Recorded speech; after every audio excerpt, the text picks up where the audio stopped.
there still?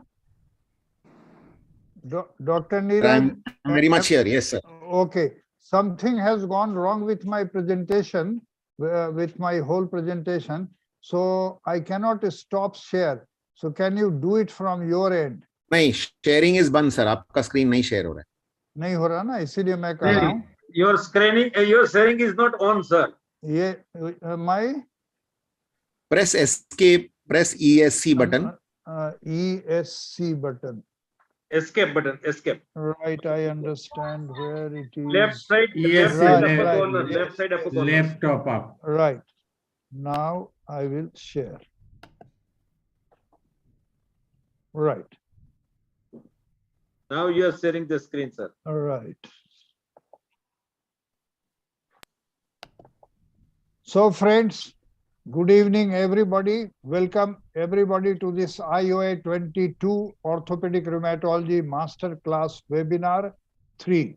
The topic of this evening's talk is to get onto realities regarding gout and related crystal arthropathies. Well, without wasting any time, it's our proud privilege that our very own president, Professor Ramesh Kumar Sen, is sitting from a far off country, Vietnam, and he is ready to have the inaugural address. May I have the inaugural address, please, from you? Good evening, friends. I'm really delighted that our Committee on Rheumatology has proved it. They are the first to start and definitely going on a path which is much beyond anything. And credit goes to Dr. Jha, to Dr. Bhushan to have coordinated all these meetings so beautifully. And the aim of having this specific group is fully being maintained, rather over maintained, with the punctuality, with the subject selection. Everything seems to be going perfectly, and I really congratulate these two people to have come.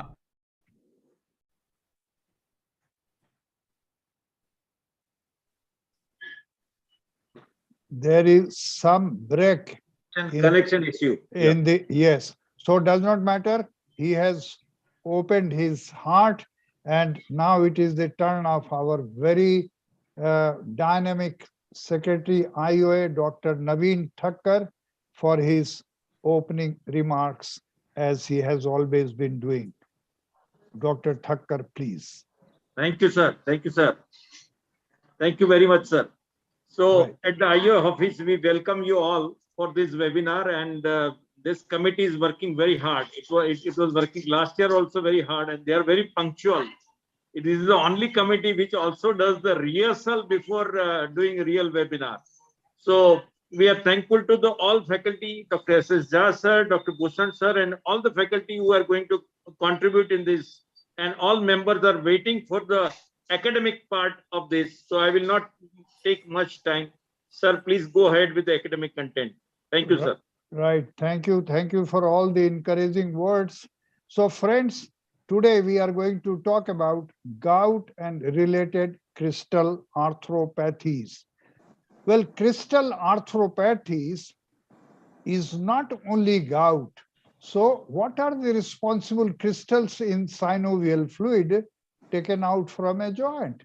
It is, in case of gout, monosodium urate monohydrate, calcium pyrophosphate dihydrate, which is pseudogout, calcium oxalate crystals, and the other uncommon ones are cholesterol crystals, steroid crystals, even talc particles and lipid droplets are responsible for crystal arthropathies at some unusual places.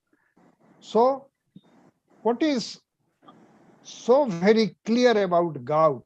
I must admit that though various kinds of treatments are available, but the status of management is such that we usually only suboptimally treat our patients, despite availability of effective and safe urate lowering therapies.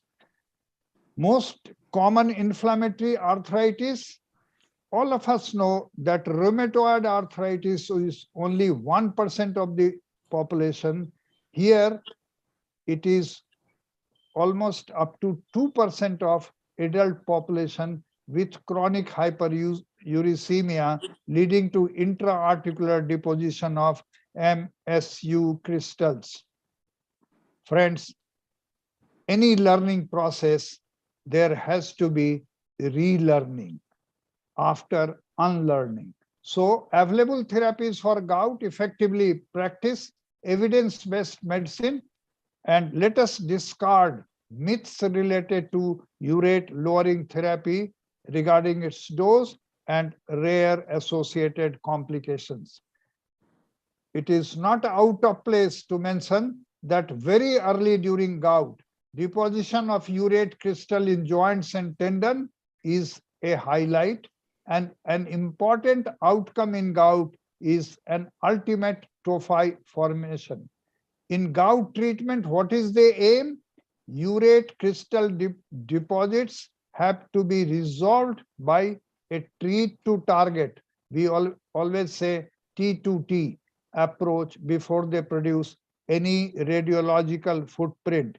Here it will not be out of place to mention that it is almost equivalent to rheumatoid arthritis, where radiographic damage is a matter of concern. So here too in gout, it should not produce radiological footprint.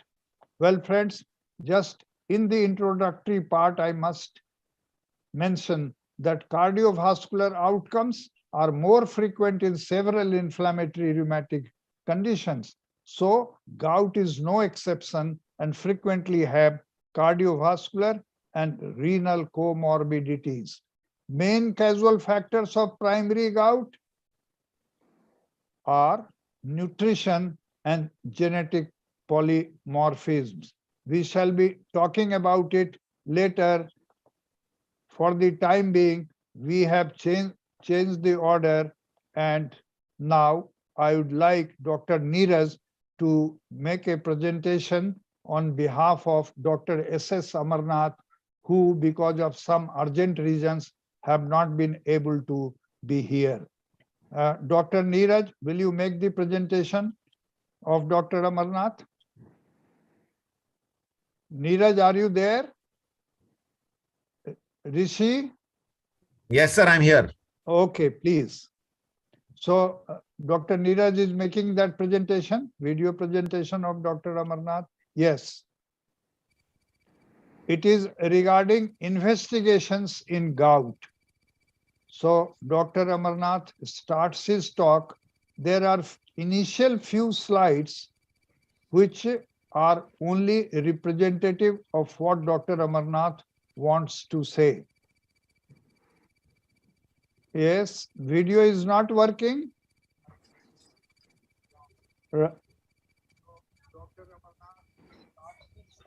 Yes.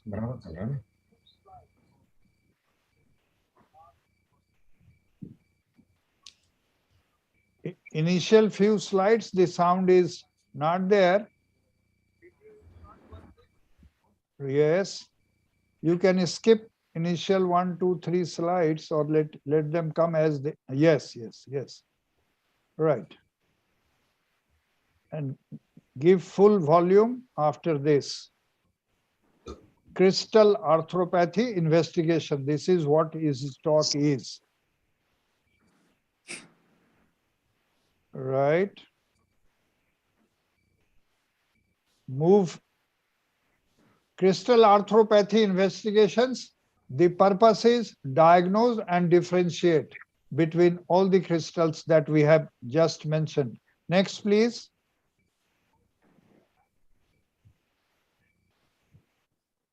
Any sound has still not come. Next. Right. I think the sound is coming. You can go next. Yes. So till Dr. Amarnath's sound is coming. Yes, please. The pathology, definitely includes inflammatory blood markers, synovial fluid analysis, 24-hour urine collection, radiographic, and these are the crystal arthropathy investigations. Blood has CBC plus CSR, liver function and renal function test with CRP, RA factor, anti-CCP, ANA, HbA1c. Yes, the volume could be louder. We also need to interact with people. Many a times, you may also. It will be better, Dr. Jha, sir. Okay, That you please. I'm going ahead. So Yes, fasting blood sugar, postprandial thyroid, procalcitonin, and parathormone also has to be studied. Next, next, yes. For a surgical, intervention, which may not be called for at all. So that's very important for us to make sure that we differentiate infection. Hence, the procalcitonin as well is a part of our infection program. Now, when once you get the blood tests in hand, you know the blood tests are going to be either false positive, false negative, or negative. Very confusing, right? So we need to be very clear and understand the parameter, the levels, and how to differentiate those and interpret. That's very important. Now, when once the blood is done, obviously we would like to decompress the joint, which is very painful, sometimes very painful. And because not just the crystal arthropathy kind of a thing, but the joint is so swollen, effusion is so much, we need to decompress it for the function of the joint to be happening. At the same time, when you draw the fluid from the synovial fluid from the joint, it could be any of the peripheral joints, and it's very accessible. See the quantity, color, quality, is there anything else that's been mixed, and physical examination as well as the microscopic analysis and the chemical analysis has to be made. So I'm not going to touch each on that because there are other colleagues of mine who have covered that aspect. What we are looking at is under the photo light microscopic, electron microscopy, we need to pick up the crystals here. The crystals are here, and then here is the phagocyte which has swallowed the crystal, and then you can identify that. So that's very important. And when you're doing polarized light microscopy, we could see the luminance of these crystals. And in a transmission electron microscopy, you can also see the crystals in a very big way, in lightning fashion. So the next one would be the X-ray. X-ray, very important. Ultrasonography and dual energy CT scans are the newcomers in the musculoskeletal assessment of the rheumatology and rheumatoid kind of conditions. Here, I'm going to take a close-up picture from the toe. Here, the tophi has eaten away the bone, the cortex, and getting into the medulla. And then here, you see this in the periarticular region and leaving the joint almost free but very painful. And here, the tophi, which is very aggressive, involve the joint as well as the soft tissue shadow, which can be picked up in a big way. Here you're seeing the calcified arthritis or calcification arthritis or Milwaukee kind of a thing, or it could be any of those conditions. So now we need to pick it up. Sometimes it could be very early, and this can be seen in a diffraction with synchrotron, which is very available in a few centers in the country. Now, pyrophosphate arthropathy or crystalline arthropathy can be coexisting in other autoimmune conditions, and rheumatoid is not left behind. You need to understand, see how the second metacarpophalangeal joint of the index finger is affected in a big way in a rheumatoid hand. Hip is not spared as well, so you need to be very clear on that. Here you see the cartilage, joint, and the capsule. Everything is getting calcified, the chondrocalcinosis of the joint here. Ultrasonography is very important, which is done by a trained, experienced hand and an eye, because they need to interpret as well, not just picking up the images. Classical dual track or double track can be seen in here, like regular track, they call it as. Here, the bone as well as the cartilages are seen to have the deposits of the calcified structures or the crystals deposits happening there. Now, the next one, which is very important, is dual energy CT scans have been used in cardiac, in a big way for more than 2 decades now. But the musculoskeletal extension has been made only in the recent past, one because of the demand and the expertise. Almost all the centers in the Tier 1, Tier 2 cities have this facility. I think we should use it and make sure that the patients are getting good relief from these. There's a second view, or different kind of a monosodium urate. It could be any of those crystals coming in. So it will be very, very easily picked up, and it's not very expensive to get them done anyway. So with that in mind, I would recommend each one of you to understand that this is very important. Make sure that you are investigating them as part of clinical examination early. Make sure that is investigated early so that they can treat them early. With this short talk of investigations in crystal arthropathy, which can take a whole day to examine, talk, and give, is comprised in a bird's eye view in 8 to 9 minutes. Thank you, folks. I thank Indian Orthopedic Association and Rheumatology Subcommittee to give this opportunity to educate each one of you and learn from each other. Thank you. Thank you. Right. Thank you, Dr. Dheeraj, for getting this presentation done. Now, as in the program, I would like, let me share this screen. So main causal factors of primary gout are: number 1, nutrition and genetic polymorphisms, which are X-linked traits of renal transporters of urate. Men present with early onset gout think of some genetic condition when the age is below 25 years. High incidence of uric acid nephrolithiasis can be seen at this age. Now, I would like Professor Pannak Bhushan to talk about genetics and gout, and he will be having some tongue-twisting names. So now, Am I sharing my screen? Pannak Bhushan, yes, please do it. My screen is there? Not yet. Not yet.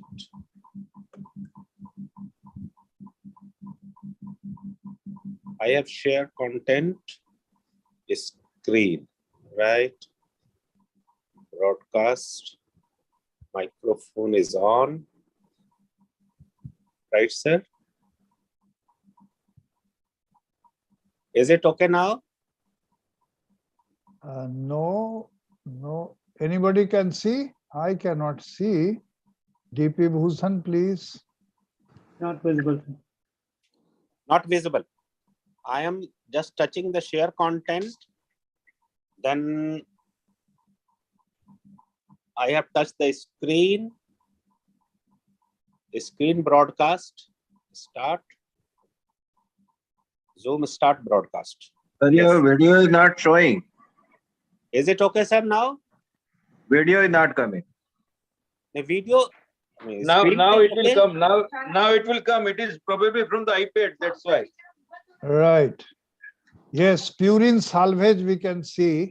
Yes, sir. Right. Go back to, yes. So genetics and Lish-Nyhan syndrome. Am I visible, sir? Right. And audible too. Yes, go ahead. So we should understand that purine comes from 2 sources, endogenous and exogenous.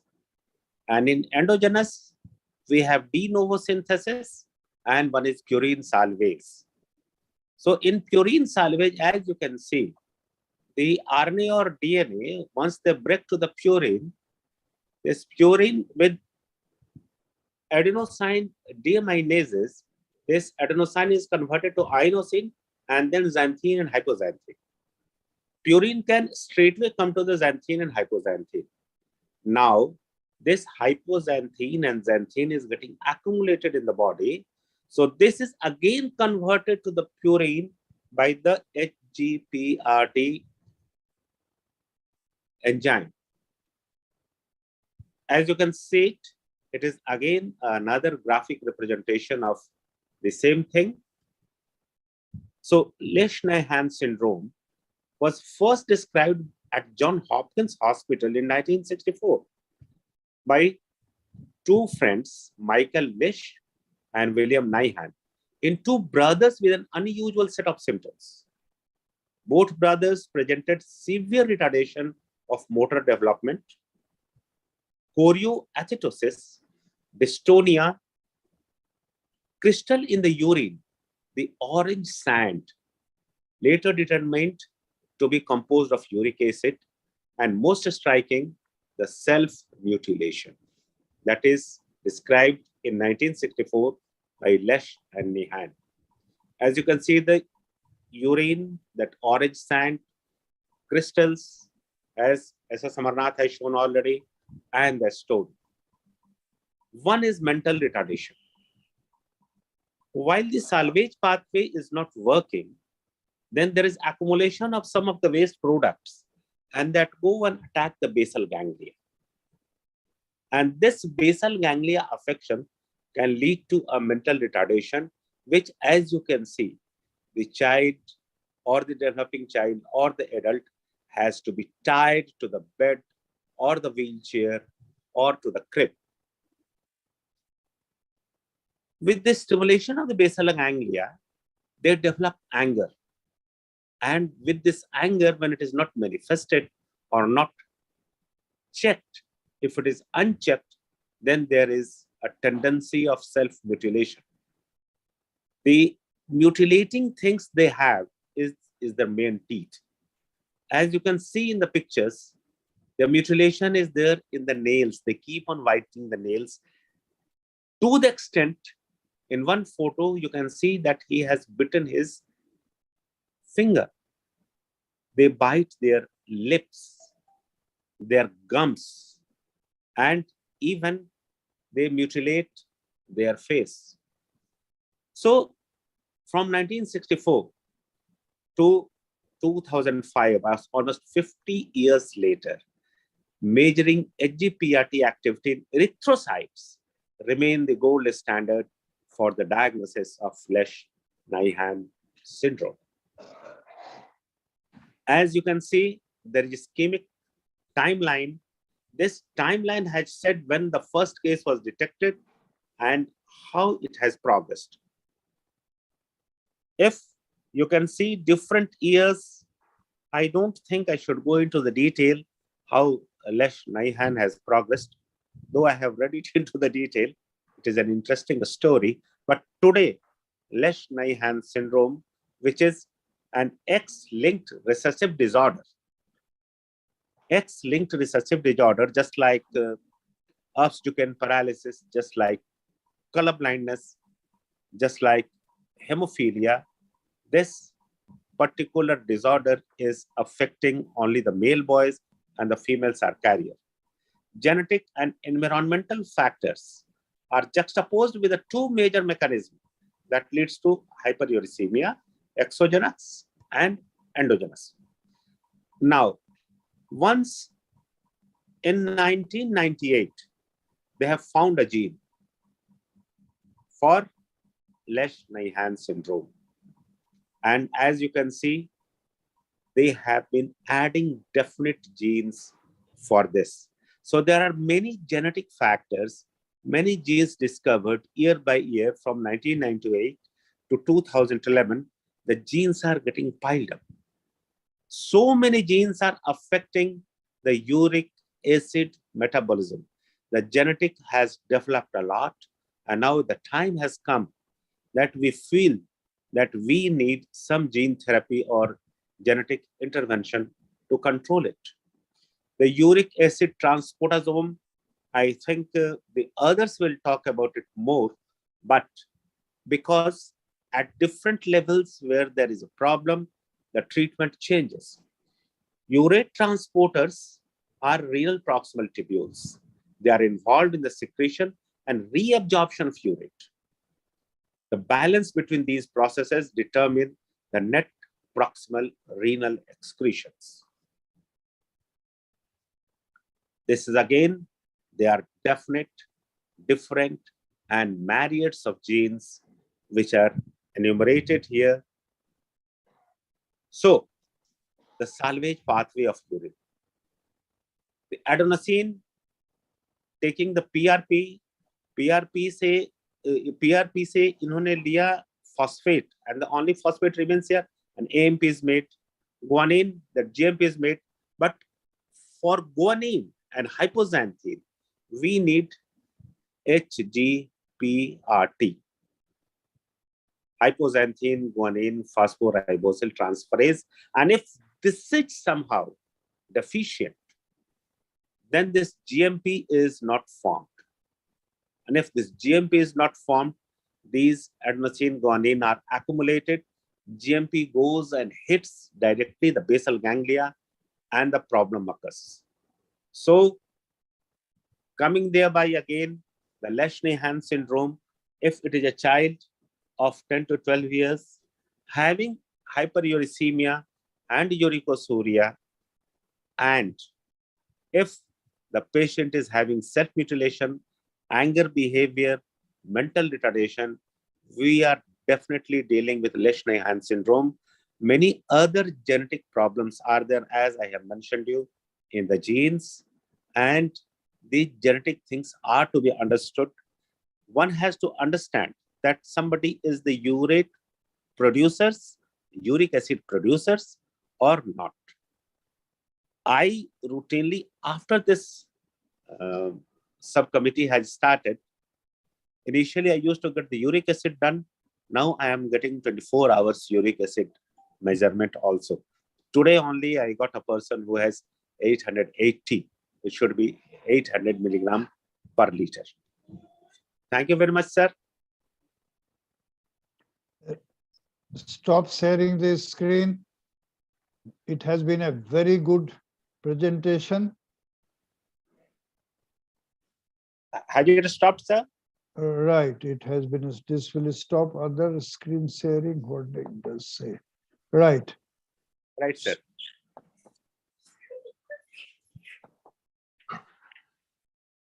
It was nice, but sometimes the voice was breaking.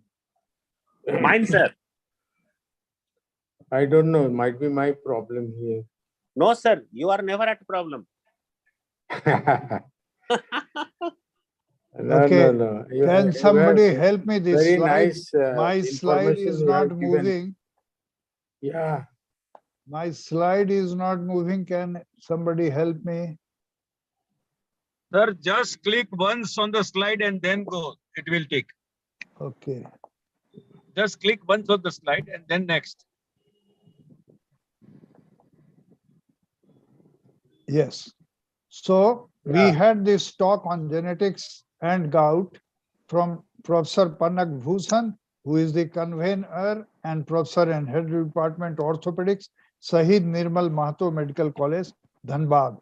Now is the term of another professor, but before that, Dr. Panak has very successfully talked about Lesch-Nyhan syndrome. There are two inherited enzyme abnormalities in urate biosynthesis pathway leading to urate overproduction. So just to repeat, overactivity of phosphoribosyl pyrophosphate synthetase, and number two, Now I'll take partial deficiency of hypoxanthine guanine phosphoribosyl transferase, which also has another tongue twisting name like Yes, sir. Kelly-Sigmiller syndrome. I did not talk. And eventually. now there are two another facets that, as Dr. Panak has said, complete HGPRT deficiency gives the you partial one. Lesch-Nyhan syndrome, and with glucose 6-phosphatase deficiency, it has another tongue twisting name, von Gierke's disease. What basically happens is accelerated ATP breakdown during hypoglycemia induced glycogen degradation. The another facet is hereditary fructose intolerance caused by fructose 1 phosphate aldolase deficiency. Here too, there is accelerated ATP catabolism. So what pathogenic processes are responsible for development of hyperuricemia? They are increased end product of purine metabolism. So Professor Abhay Ilhans will, who is professor and head orthopedics AIIMS Jodhpur, will be talking about etiopathogenesis of gout and will also touch upon various other related crystal arthropathies also. Professor Ilhans. Good evening, sir. Thank you. I'm sharing my screen now. Please, others, make yourself mute so that it doesn't disturb. Please, others, please make yourself mute. Can you see my screen, sir? Yes. It is the last one. Yeah, can you see it now? Right. Okay, thank you, Dr. Jha, sir, and thank you, IOA, for the opportunity. So my brief today is to talk of etiopathogenesis of crystal arthropathies, a disease entity which we understand as type 1 and type 2 autoinflammatory disorders. So what comprises crystal arthropathy? What is the mechanism which leads to this autoimmunity? And when we talk of the term auto, we essentially talk of the fact that this is a process of auto-induction and expression of the IL-1 beta, the processing of IL-1 beta, and the secretion of IL-1 beta, which causes the autoimmunity. And once there is an expression, one person, the disease spectrum, the clinical disease spectrum varies from asymptomatic hyperuricemia to a destructive arthropathy. And that exactly is, there is no clear understanding as to what is the exact pathway in terms of ABCD, which is responsible for a particular. Your slides are not moving. Yes, sir. Okay, okay. The next, we need to touch upon the genetic predisposition and what are the factors that are affecting. Can somebody mute the slides? There's a lot of noise around. Somebody is unmuted. So what is gout? Crystalline arthropathy, as it manifests as a disorder with spontaneous onset, recurrent episodes, inflammasome-mediated activation of IL-1 beta, and self-limitation and resolution. The disorder essentially leads to deposition of calcium crystals in tissues and urate crystals in tissues. The urate crystal-mediated disorder is called gout, and the calcium crystals-mediated disorder is called pseudogout, the BCP, and the calcium oxalate arthropathy. So autoimmunity essentially involves 3 steps. One is the triggering phase, the other is the active phase, and third is the resolution phase. And the predominant factor is that there is a generation of pathogenic crystals. Can the noise be muted, please? There is somebody talking in between.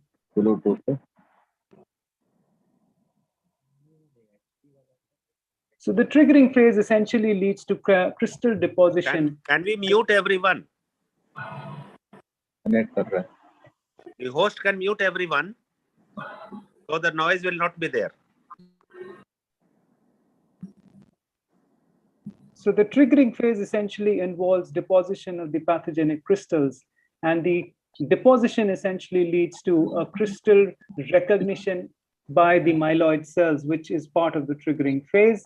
And the innate immune system then goes on to activate the monocyte macrophage system, which leads to the active phase. The active phase essentially works through the NLRP3 activation, and crystals induce the production of interleukin-1 beta and the inflammatory mediators and the endogenous pyrogens. The beauty of this disorder is that it undergoes a self-limiting, and a recurrent resolution phase. And this essentially is a function of the endogenous and the exogenous molecules, which function as the ramps and the inflammatory phase. Evolutionarily, we understand that all mammals have an enzyme xanthine oxidase, which essentially is responsible for degradation of xanthine to uric acid. What we don't have is the enzyme uricase, which converts the uric acid into allantoin, which is lacking in apes and humans. And the deficiency of uricase basically causes a comparatively higher quantum of serum uric acid levels in humans, even in steady state conditions. Somebody needs to mute the noise.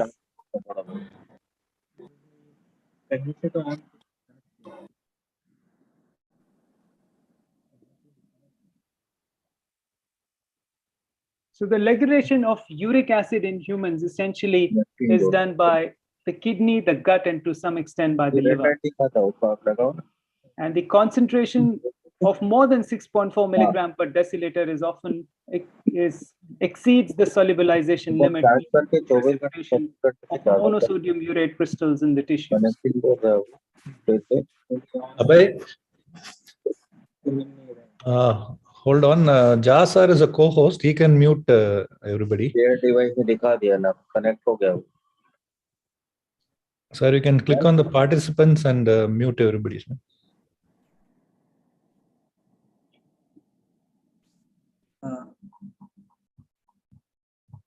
Jhasa, you can, your mic is off. You can just click on the participant and mute everybody. Meanwhile, I'll try to talk to Mute sir all. also. Yes, mute all, but then our speaker will be muted. You please unmute. Abhay, you unmute yourself.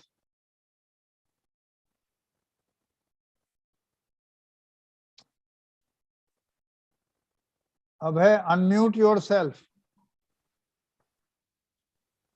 Abhay, you have to unmute, please.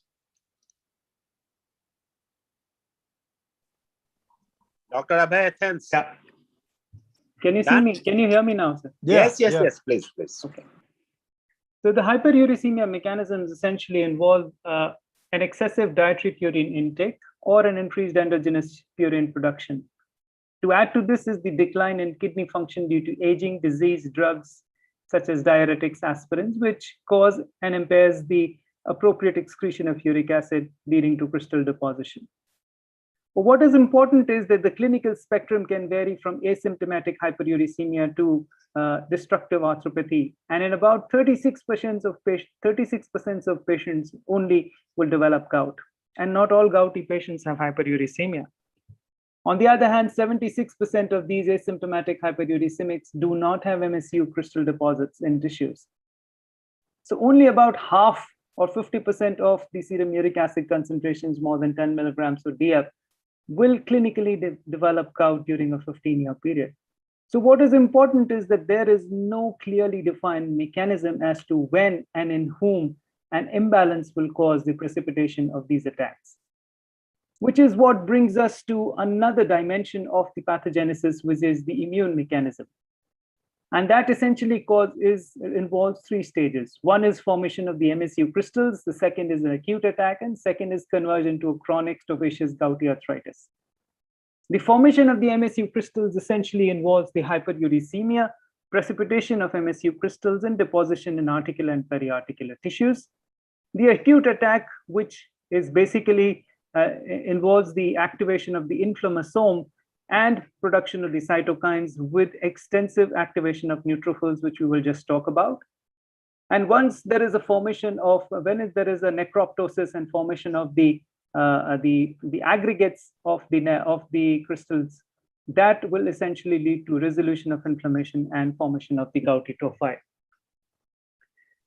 So with increasing amount of in an acute phase, the first thing to happen in an acute gouty attack is the deposition of MSU crystals, leading to a sodium overload, which causes a water influx into the cell. As a result, causes the formation of an inflammasome due to swelling and release of the interleukin-1, which essentially is an activated form of an interleukin-1 pro-beta. And this, once there is a cytokine release, it causes an increased amount of neutrophils to be recruited into the site of MSU deposits, causing a formation of the cluster aggregates, which is called the AGNETs. And this happens usually in the later stages of a gouty arthritis, and when only a sufficient amount or a large amount of neutrophils have already been recruited.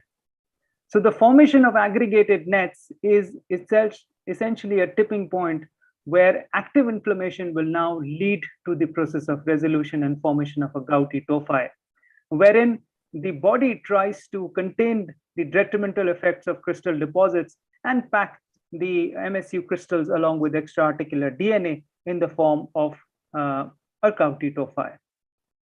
And this is the schematic representation of the basic mechanism of chronicity, where there is a neutrophil crystal ingestion followed by a neutrophil activation and necroptosis, and then formation of aggregates of neutrophilic extracellular traps, or the AGNETs. Now, the important thing is that the beauty of the formation of AGNETs, which leads to formation of chronic gout, is that it acts and traps inflammatory cytokines within minutes. And then it prevents the degradation of further cytokines and removes the fuel for inflammation, and the process will gradually and quickly collapse and die down. So an overview, essentially, there is a urate overproduction, which causes the purine degradation. And that can be because of a gut undersecretion of urate, or could be a renal underexcretion of uric acid. And this essentially causes a hyperuricemia, which leads to the formation and deposit of MSU crystals. This causes an inflammasome activation and an acute flare because of a cytokine called interleukin-1 beta. And once there is a neutrophil recruitment and endothelial activation, this leads to the formation of gouty tophi and resolution of inflammatory. Now, the various aspects of genetics which are involved with the gouty disorder is that there are specific proteins in the inflammasome which are genetically coded. And it has been found that there are certain population-specific genetic variants as well. But contrary to expectation, no metabolic comorbidity association has been found with hyperuricemia and gout. And the genetic variants specific to populations also predict their responsiveness to different kinds of therapy. So it has to be, as Dr. Jha said in his initiation, that it has to be a T2T, a targeted therapy system. And lastly, the genetic-wide associated study essentially identifies and tries to identify, based on a population data analysis, predominantly asymptomatic hyperuricemics and certain uncomic genetic variants. Which brings us to another type of crystal arthropathy, which I'm not going to touch in detail because it will be covered by Dr. Ravi, is the calcium crystallopathy, which essentially involves the CPP and the BCP, or the basic calcium phosphate and calcium oxalate crystal arthropathy. The basic mechanism leads to a spectrum of either an acute crystal arthritis, asymptomatic disease, or chronic arthropathies. Whereas the basic calcium phosphate disorder can lead to certain basic disorders such as the calcific periarthritis, which Dr. Raja will cover, large joint destructive arthropathies, and certain secondary forms. The process and the mechanism is pretty much similar to how the immune-mediated damage happens in gout. And essentially, there is a familial association with the CCAL1 and the CCAL2 in the 5P and the 8Q loci. The BCP, as will also be touched later, essentially involves deposits of partly carbon substituted hydroxyapatite, but also osteocalcium phosphate, TCP, and magnesium bitlocite. And these are basically associated with calcific periarthritis, soft tissue calcifications, osteoarthritis, and even atherosclerosis, and sometimes breast cancer patients as well. The calcium oxalate crystal deposits is rare, occurs mostly in azotemic patients receiving hemodialysis or peritoneal dialysis, and particularly those treated with vitamin C, which is metabolized to oxalate. And these crystals may deposit in blood vessel walls and skin and other joints. So the take home for etiopathogenesis is that not all hyperuricemias are gouts.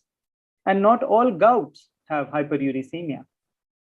Certain risk factors, which are immune mediated, are very important and responsible, and some of them are genetically mediated, which lead to an immune imbalance and thereby leading to an individualized response and a clinical presentation for an individual patient.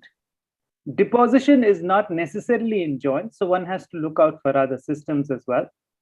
And genetic understanding is of primary importance, because what we need and understand today is that this particular disorder requires targeted therapy to be able to have a better clinical outcome in terms of not having a radiological footprint early on in the disease. Thank you for your time. Thank you, Professor Abhay. You have very rightly said in the very beginning that all hyperuricemia are not gout and all gout do not have hyperuricemia.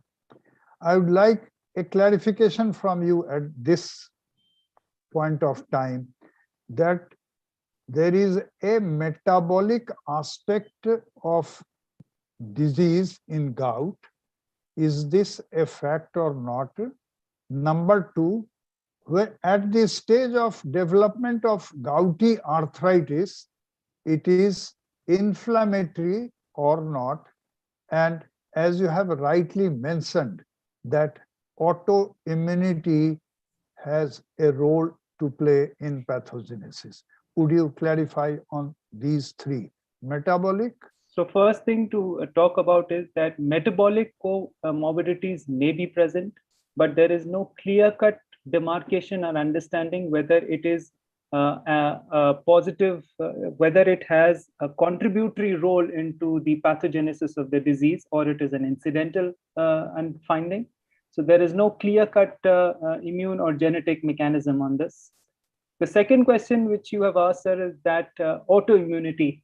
And autoimmunity is a very important part of the pathogenesis of gout, because essentially what happens because of MSU crystal deposits is that it leads to the activation of the inflammasome, which causes an activation of the pro-1 IL-1 beta to IL-1. And that essentially is a self-expressing, a self-processing, and a self-secreting process. And that is why the term autoimmunity has been mentioned in the pathogenesis of gout. And the third question, can you just repeat, sir? Yes, you rightly said that it is basically autoimmunity which has a triggering and active phase. So this autoimmunity is the major role to play in etiopathogenesis. Your third question, sir? The third, am I muted? No. The third question is that you finally said that it is autoimmunity which has a role to play. So this is a fact. Yes, sir, it is a fact, sir. Right.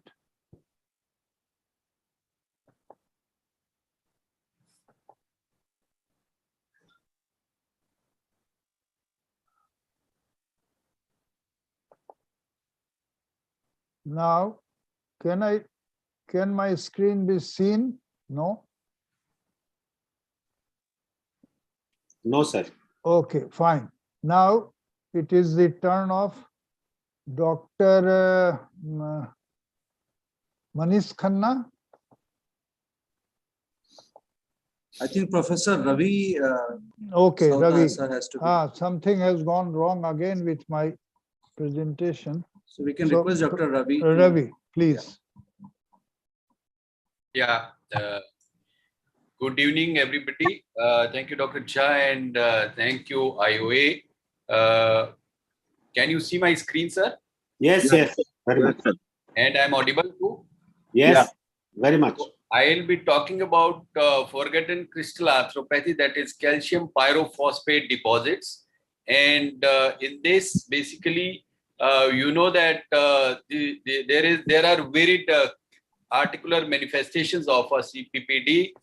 It is also known as pseudo gout, and most recognized crystal arthropathy is gout, but next to it is basically calcium pyrophosphate, and basic calcium phosphate crystals can cause acute calcification in the tendons and Milwaukee shoulder syndrome. These are other crystal deposits which can occur, like hydroxyapatite, octacalcium phosphate, tricalcium phosphate, calcium oxalate, and alkapnuria, hemochromatosis, and other crystals which we see in few of these patients which we operate for a total joint replacement are corticosteroid crystals which we can see at times.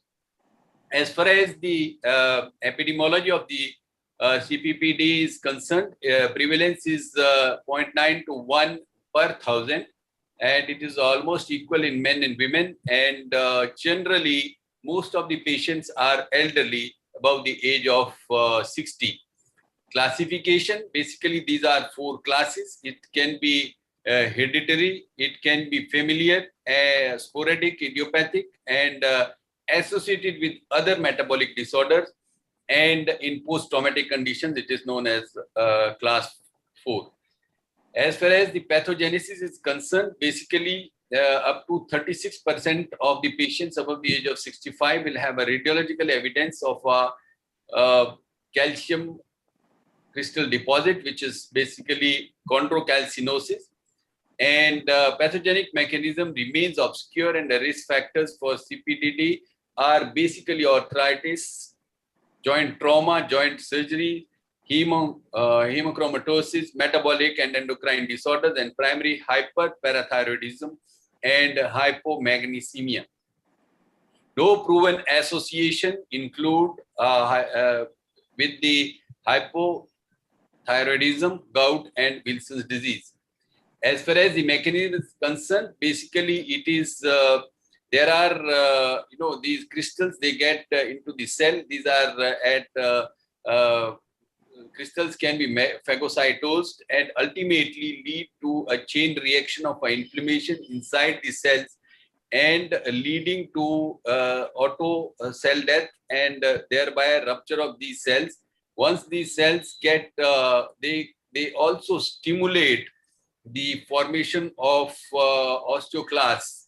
Similarly, in BCP crystals, there is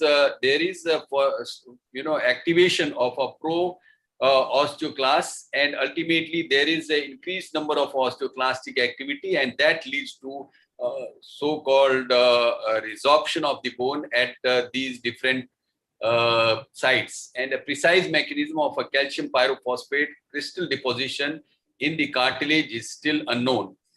As far as the clinical features, a variety of clinical manifestations like type 1, type A is pseudogout, type B is pseudogout with rheumatoid arthritis, C is pseudogout with osteoarthritis in acute or chronic phase. It can be type D is with osteoarthritis in chronic form.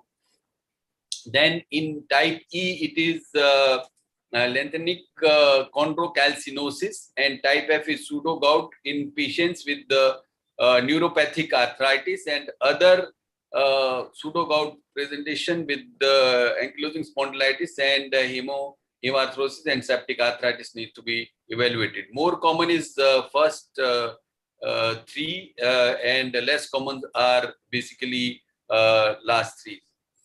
As far as these are definitive correlations, and possibly there is a possible correlation with the gout in these patients, which can be seen on the screening of these different disorders.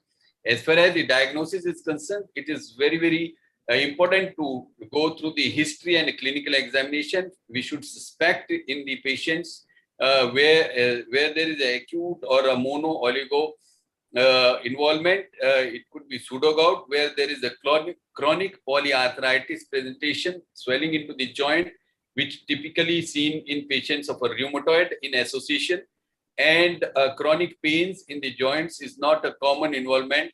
Mostly it could be association with osteoarthritis. As far as the laboratory assessment is concerned, ESR CRP may be normal in these patients. Uric acids are normal, and coexisting hyperuricemia may be seen in few of these patients with gouty arthritis in association with CPPD. calcium, phosphorus and magnesium levels and intact parathyroid hormone is required to be done, especially in the patients with endocrinopathies. Iron levels for those patients where there is the suspicion of a hereditary hemochromatosis. And in an acutely swollen joint, one has to be very careful that it could be septic arthritis. So aspiration of the joint is clinches the diagnosis, and it can be confirmed that these crystals are seen under the Polaroid microscopy, and these are rhomboid type of a crystal which are slightly different from the monosodium urate crystals of a gout.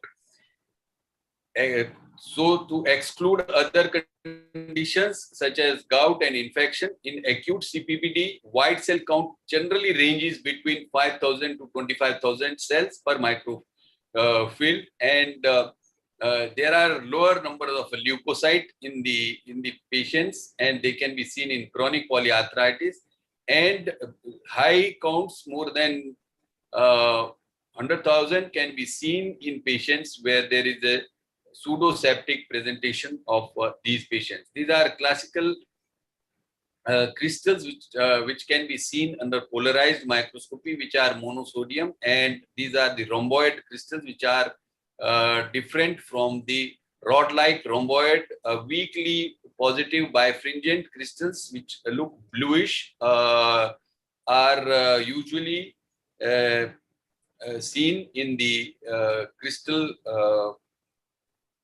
arthropathy. When you look at the imaging, you can see the calcification of the cartilage or a menisci. You can see the triangular fibrocartilage getting calcified. One can also see these calcification into the intra-articular areas. And diagnostic criteria for CPPD is identification of a CPPD on a chemical analysis, on the X-ray diffraction, and also seen on the electron microscopy. Where the other is 2A is when CPPD morphology is seen on the light microscopy or a polarized microscopy. Chondrocalcinosis on the X-ray, acute arthritic attack or a subacute chronic arthritis. So basically, when you have a first criteria which is met, it is definitely CPPD, which can be seen positive on the crystal examination from the aspirate into the joint, and probable is when morphology or chondrocalcinosis, and possible diagnosis could be in acute arthritic attacks or a subacute chronic arthritic conditions. Generally, approach to a patient, those who are less than 50 years of age, they may have a familial CPPD disease, and those who are having a family history which is positive. Those patients who are less than 50 but no family history positive, in those patients it could be metabolic, and above 60 where family history is not positive, these patients could be idiopathic. As far as the management is concerned, acute phase, you do the aspiration of the joint. Intra-articular steroid can be injected if it turns out to be only CPPD and not septic, and colchicine can be given, and NaCID form the mainstay of the treatment. In subacute phase, it is similar to osteoarthritis, and treatment of the underlying disorder is necessary. Milwaukee shoulder and knee syndrome, basically it is a destructive arthritis, rare and in olden age, usually more common in females. Degenerative joint disease, tendinitis and rupture of rotator cuffs, hydrops, shoulder, and degeneration of the generally a lateral compartment arthritis is typical of this particular disorder. And one can see that there can be, almost whole of the bone which disappears because of the osteoclastic activity, which is very, very high in these patients. Similarly, one can see the destruction, especially a lateral compartment osteoarthritis in the knee, which is common. Aspiration of the fluid could be milky or a straw from the joint, and usually WBC count is less than 1,000 per cubic meter, and crystals can be seen on electron microscopy, and shining coins can be seen on the light microscopy, and there is no polarizing. As far as the differential diagnosis is concerned, CPD arthritis may present as acute monoarthritis, polyarticular or oligoarticular disease, neuropathic joint involvement, and asymptomatic in certain, maybe on the radiology. Its differential diagnosis can be extensively, should also include the trauma, bleeding, and infection in the joint, and other patients of CPPD may not have usual risk factors, which is basically for the hyperuricemia like obesity, hypertension, or excessive alcohol intake, and tophi are not found in the patients with CPPD. Crystal fluid analysis is definitive of CPPD, but it doesn't rule out the septic joint. The higher titers of this rheumatoid factor in the synovial fluid, again, it is pseudo rheumatoid arthritis. Anti-CCP high levels is suggestive of association with rheumatoid, and neuropathic joint would typically show the characteristic of a destruction into the joint on the histopathology. And neuropathic arthropathy or a Charcot's joint, one has to be careful about in those patients who have a comorbidities like syringomyelia, diabetes, and other things. Wilson disease and hereditary hemochromatosis may be in association with this. As far as the treatment is concerned, you have to decrease the use of a shoulder. Recurrent aspiration from the shoulder. Intra-articular steroids may be given. NSAID or supportive physiotherapy and surgery may be indicated in certain situations. As far as the acute attack or monoarticular pseudo-gout is concerned, aspiration. In these patients, administration of NSAID, colchicine is very effective in taking care of the pain. If it is single joint involvement, generally local steroid is very effective, and cold packs, joint immobilization can be done in these patients. More than 2 joint inflammation, generally it is impractical to aspirate, and systemic steroid may be helpful. Colchicine in 0.6 milligram may be given once or twice a day, is very effective, and a prophylactic therapy can be given in few of these patients. These are various modalities which are used. Even methotrexate and hydroxy chloroquine has also been tried in few of these patients. In a chronic situation, they may be very, very effective in beside the NSAID in these patients. As far as the key points are concerned, deposition of a calcium containing crystals or calcium pyrophosphate or a basic calcium calcium phosphates are concerned.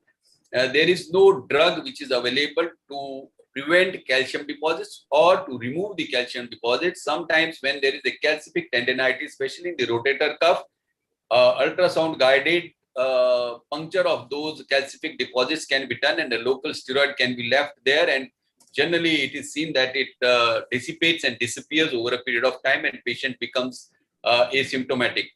As far as the diagnosis is concerned, accurate diagnosis is possible only on the polarized microscopy to detect the CPPD crystals, which are classically rhomboid, bifringent, and blue in color.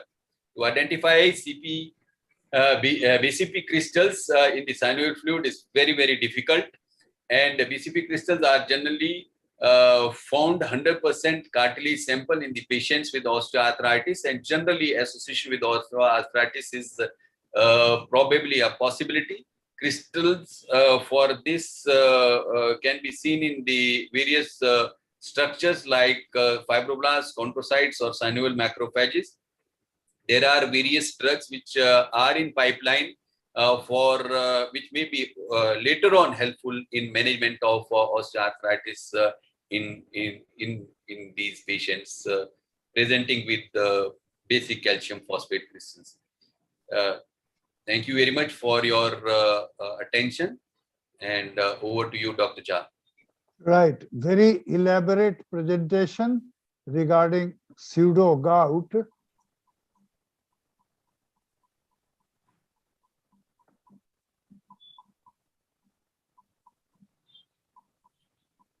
So you have very clearly mentioned about the Milwaukee shoulder and also regarding hydrops of the shoulder.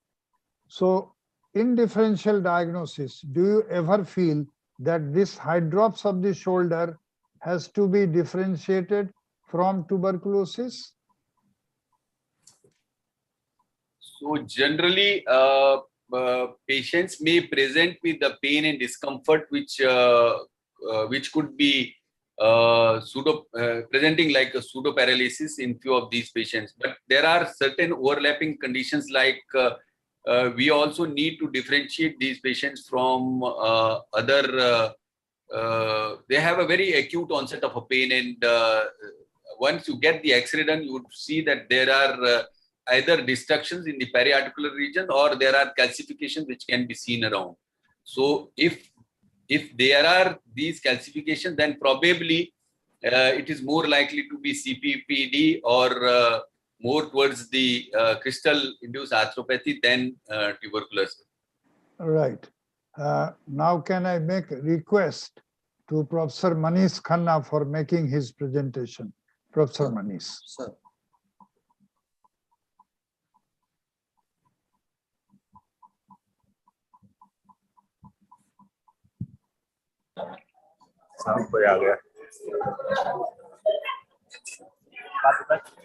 Well, good evening, everyone, once again. So, after a wonderful session of what is CPPD, what is gouty arthritis, as orthopedic surgeons, we have to move a little ahead while managing these patients. And definitely, since we can manage medically and we are already a surgeon, so we have to take some tips. I think, again, we need to have some. Sir, can you mute everybody from your end? Yes, I will. A lot of noise disturbances are coming. Lot of noise disturbance. Contribution तो था नहीं Sunil ji, contribution तो नहीं था. Somebody is talking, please. करना था, तो invite तो ये सब जगह किए मेडिकल कॉलेज में. Something is wrong with my computer this evening. So, is Mr. Rishi there? हम लोग लास्ट टाइम भी नहीं लिए. Mr. Rishi I'll is stop there. sharing right now so that we can see. हमको याद नहीं. I think Dr. D.P. Bhushan sir voice is coming. We can Right. request him. Dr. Bhushan, yes, now I can mute all, and after that you again unmute yourself. Yeah. Right, unmute. Go ahead. You have not muted actually. Please But try here- once again. आप बैठिए वहाँ पर. आप ही के लिए कुर्सी है. Yes. Yes, it's done now. I'll just start sharing again.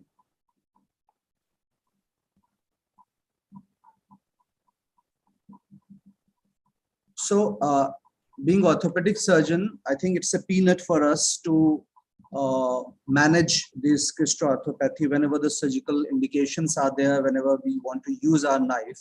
So, just a very brief presentation. I've just planned for this evening to just say what, where, and when are the surgical indication for the crystalorthopathy. So, the most important thing is, whenever such patients like this right toe with the first metatarsal being swelled up, it's always a very tempting attempt on our part to put a knife. It should be done, because if it's not been done, then it will be going to burst away. And as the presentation will move on, you can appreciate the viscolarity is the most important thing for the plastic surgeon and for orthopedic surgeon both. Once it come out by itself, then definitely it will be a difficult task to manage surgically, as the patient will be coming on for dressing and dressing and dressing. So identification, diagnosis, medical treatment, and the surgical treatment when is required is the need of the hour for this evening. So swollen right great toe needs to have a incision, but the left ankle joint, which you can see, appreciate here, is swelled up, does not need, because there's a lot of space in the ankle to accommodate any amount of the fluid, and the vascularity is not an issue. And only the points where the vascularity is the issue, they usually burst up, making the things aggressive. Idea of this workup is definitely, for example, this olecranon bursa. This I've taken out from my picture library, and I never knew that today I'm going to present such type of presentation. So, but definitely, when 8 years back I put a knife on this olecranon bursa, which I felt that it is Olivine bursitis or having a little infection. Actually, it was a CPPD type of a condition because the healing was very difficult. Healing was deranged. The patient was kept on having a, dressing and then Placentrex and this and XYZ was being used, and finally it healed. So as an orthopedic surgeon, we always have an upper hand as a surgeon if we know the things medically very well. And that is why this evening workup is wonderfully very important. We all know, and this by now, that uric acid, when comes down, then small tophi are not a big deal because they pass out through the urine. But if it is a good amount of a big tophi, then it's definitely going to either rupture it out or settle depending upon the location. Why the location? For example, this slide, I'm sorry. For example, this region having a tophi is not going to rupture because there is a sufficient space. It has skilled itself with the fibrous tissue and it is a hard enough. It's not going to rupture at all. So when the tophi is large, depending upon the location, it ruptures. So it depends upon the vascularity of the part. If the patient is having a comorbidities like diabetes, if the lower limb is involved, definitely it's going to rupture.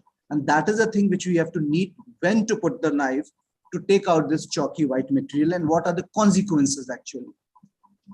Now here we can see that whenever there is inflammatory arthritis associated with crystal deposition, then definitely a medical management is required and the surgical intervention is required. For example, in this middle finger, when this was being opened, it looked like a rotten type of a mass. And definitely, if you know that you are going to open it up, we have to do a separate approach, taking the precaution for the vascularity, as well as excessive dissection without damaging the vital structure. Otherwise, it will be a difficult task to heal it up. Easy to put a knife, but difficult to take a healing. Now I'll just place a case, a very small, simple case, which may come to anybody's OPD. A 44-year-old lady presenting in the OPD with a palpable small swelling on the lateral side of the ankle. Now this lady was complaining the swelling for 4 to 5 months of the time, duration, insidious in onset, pain was being there in the morning only, but no morning stiffness. So definitely we have ruled out any incidence of arthritis actually. The problem was that it was very troublesome to her. It was painful at some time, although on clinical examination, it was very small mass, which is easily can be missed on examination unless and until spotted by the patient. Location was anterior to lateral malleolus. It was not fixed to any tendon. So definitely it was not anything, any tenosynovitis of any tendon extensor tendons around the ankle. Temperature was not being raised. Tenderness was not much bothering, but it was there. Actually, it was not to be removed, but unfortunately, fortunately, it was being removed. That is why I've kept this picture actually here. The investigation was normal. Uric acid was 5.6, which was not high, but the patient was on hypouricemic drug. So this big mass of the tophi, which was troubling to the patient, which usually does not, is a need of the hour to discuss such type of presentation to reach to a diagnosis. And definitely in presentation of Dr. Amarnath also, it was being emphasized that what the investigations can be done. Yes, ultrasound is a very good investigation, which can give a clue for removing, while if you want to remove, putting a knife here, it's just a peanut job to remove it out for this white creamy chalk structure, and sending it to histopathology is very important. Now, such type of swelling have to be differentiated from foreign body where the history would be there. Definitely ultrasound is a good modality. Then tenosynovitis, as I've already explained, giant cell tumor tendon sheath, very soft tissue deposit of amyloid, a very rare entity, and pigmented velar synovitis, which is very common in the knee, but not so much common in foot and ankle, but yes, it is there.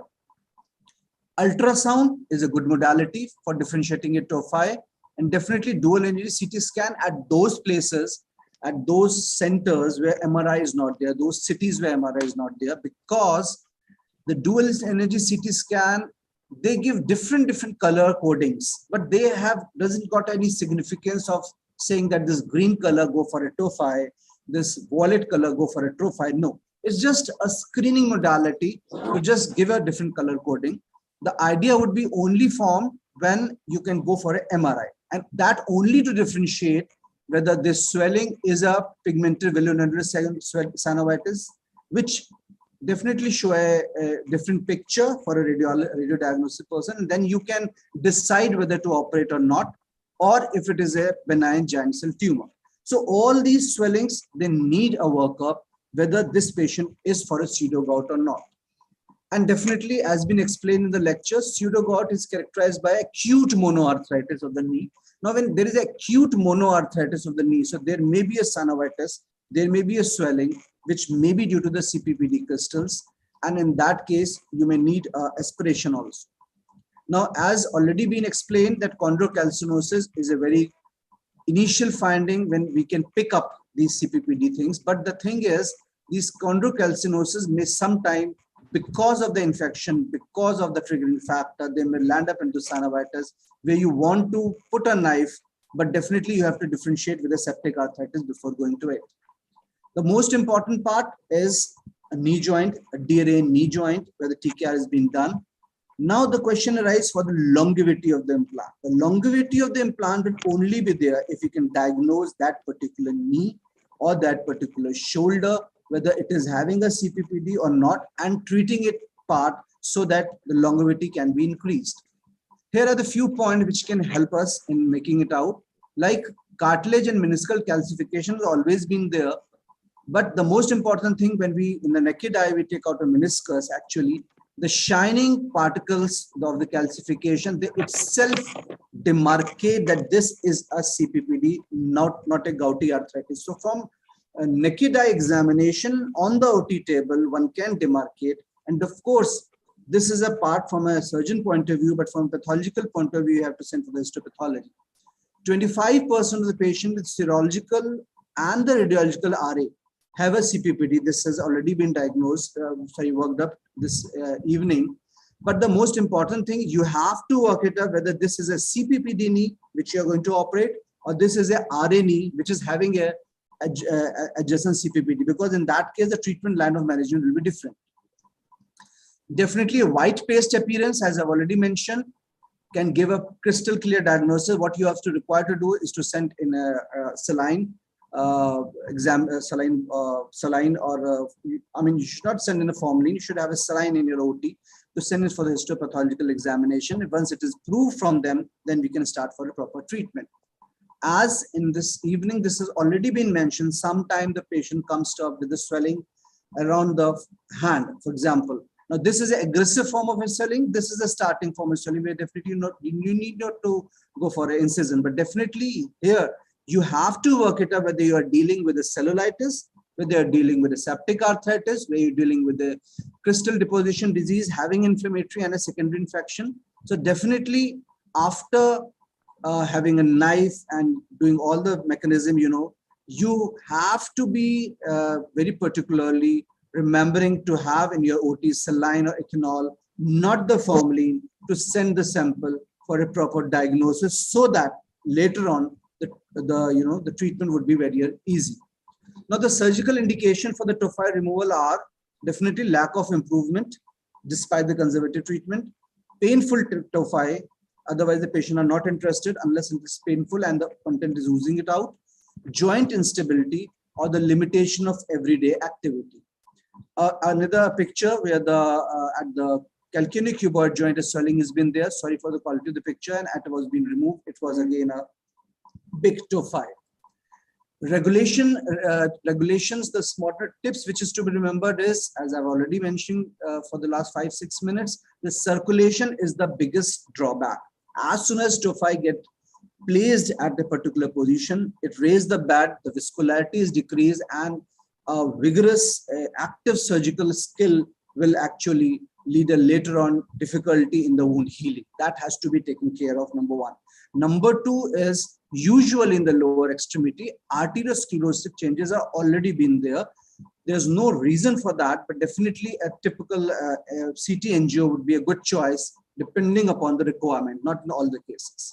So surgical techniques are the simple, like pneumatic tourniquet, if to be used, Actually, it should not be used in the lower limb for all practical purposes, but if to be used in the upper limb, suppose, then it has to be used with a lot of caution because the viscolarity is the issue. Similarly, for fingers and toe, local tourniquet should not be used. Let it bleed, that's better actually.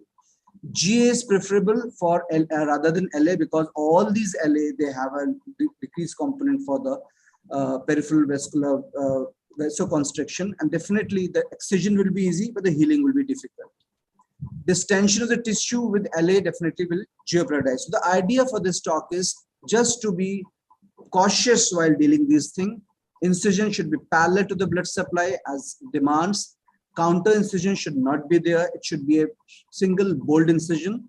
Sharp dissection is preferred because we are damaging the, for example, this is being removed. So definitely we are damaging the extensor part of the tendon also. And that is why the patient wants to get it rid of. And it gives a definite picture actually.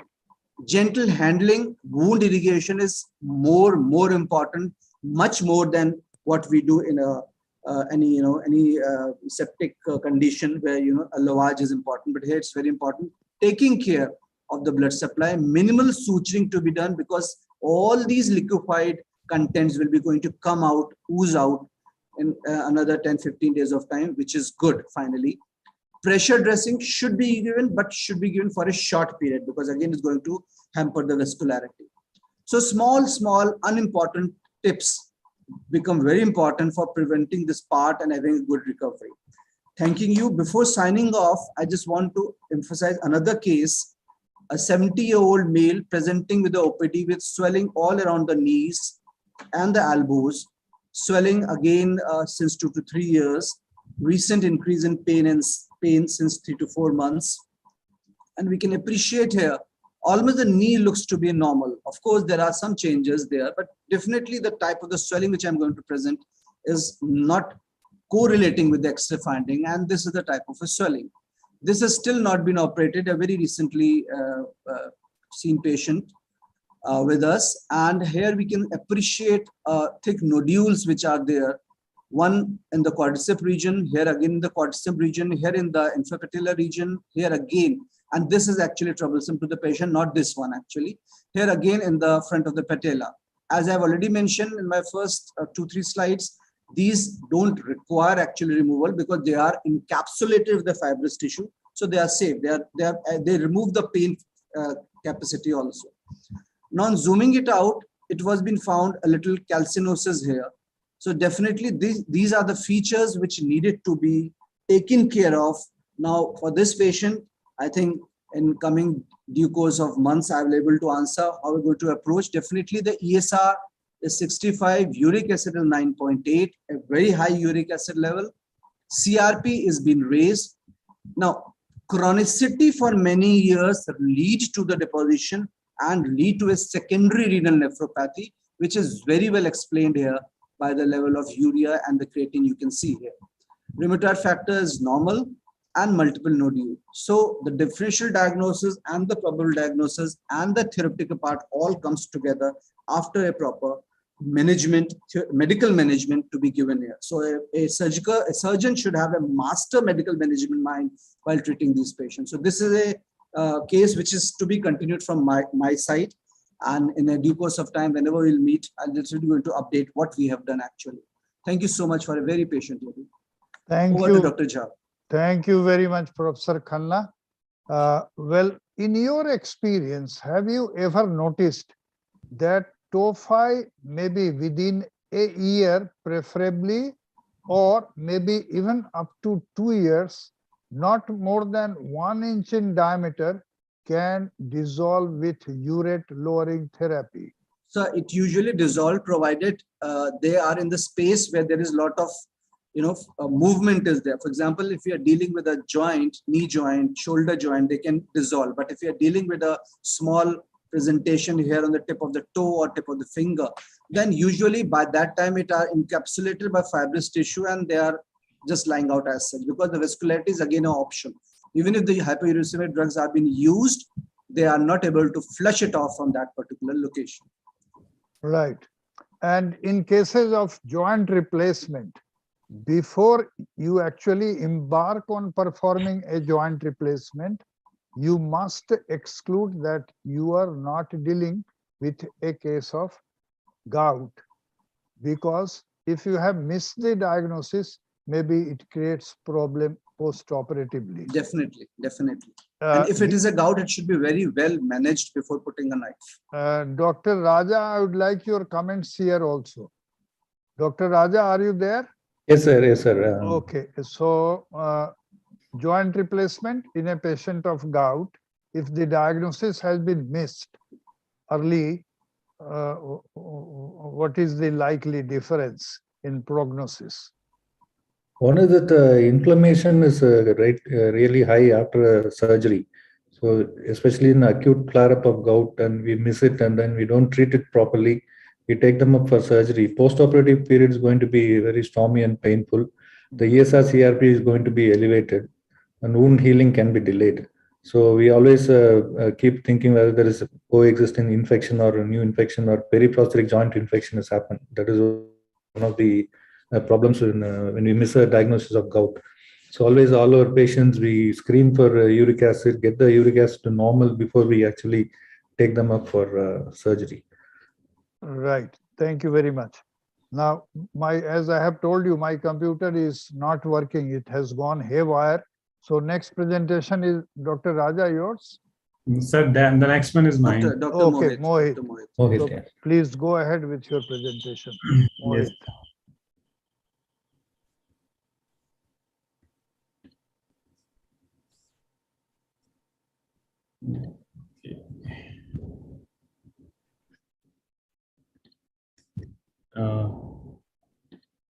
So my screen is visible. My screen is visible to everyone. Yes. Yes, Dr. Mohit, please go Yeah, ahead. it's visible. It's visible. Thank you, Ayu and Dr. Jha sir, for giving me an opportunity to talk on this topic. And after moving from the surgical indication, that was a mind-opening presentation, especially the case report and the one that is to be discussed later. We'll discuss that. Now we move on to the therapeutic options in the gout, along with the latest update. So I'll be discussing about the treatment discussions in acute gout flares, urate lowering therapy, when to do, when not to do, and then what to do in patients with asymptomatic hyperuricemias. Then in special circumstances like older patients, pregnancy, lactation, patients on anticoagulant, end-stage kidney disease, and transplantation. So first of all, coming over to the acute gout flares, it's a painful and disabling inflammatory arthritis, usually involving one or more joints. The goal is obviously prompt and safe termination of pain and disability. Now, the general therapeutic principle would be early treatment as early as possible until 2 to 3 days after complete resolution. Duration usually lasts for not more than 5 to 7 days if started within 12 hours.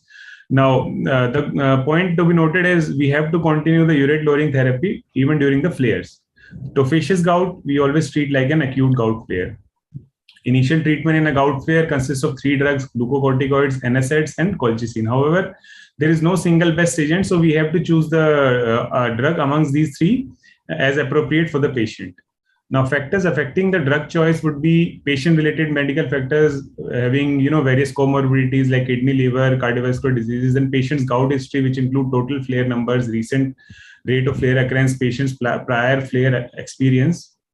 Then differential diagnosis, that Dr. Ravi has already spoken, we need to rule out infection. Then characteristics of the gout flare, which includes the duration of symptoms, number of affected joints, injection accessibility, and clinical settings. Then the most important are logistic factors and the patient preference, like drug availability, what drugs are available in that area, the cost and the location of the patient, and clinical expertise. I'll be explaining it later on. So coming over to the glucocorticoid therapy, we can give it by oral, parenteral, which includes intravenous or intramuscular, or intra-articular injection. Choice could be made between prednisone, prednisolone, and triamcinolone. Now, oral glucocorticoids to be given in patients with polyarticular involvement, where there is no availability of joint arthrocentesis and injection. Prednisone can be given 30 to 40 milligram once daily, or in 2 divided doses. Now, parenteral glucocorticoids can be given in hospitalized patients with polyarticular involvement who do not have any contraindications for glucocorticoids. Now, as I was talking about the clinical expertise, so intra-articular glucocorticoid, we have to give when there is 1 or 2 joint involvement. So expertise has to be available. Then if the patient is not able to take oral medicines, Now, best is to aspirate, do gram staining culture and polarizing light microscopy examination, then before going ahead with the injection as already been discussed. Now, triamcinolone acetamide can be given 40 milligram for the large joint, and the less doses can be given for the small joints. Now, this is one of the paper which also says that if amongst all the three drugs are contraindicated, then adrenocorticotropic hormone ACTH is a very attractive therapeutic option for hospitalized patients who have an acute gout flare while being hospitalized. Now, the next class of drug is non-steroidal anti-inflammatory drugs, which includes indomethacin, brufen, diclofenac, meloxicam, celecoxib. Now, the point to be noticed is aspirin should not be used to treat acute gout flare because of the paradoxical effects of salicylates on serum urate resulting from uric acid retention, thereby increasing in the serum uric acid levels. The third one is colchicine therapy. It's a good alternative, when NSAIDs or glucocorticoids are contraindicated.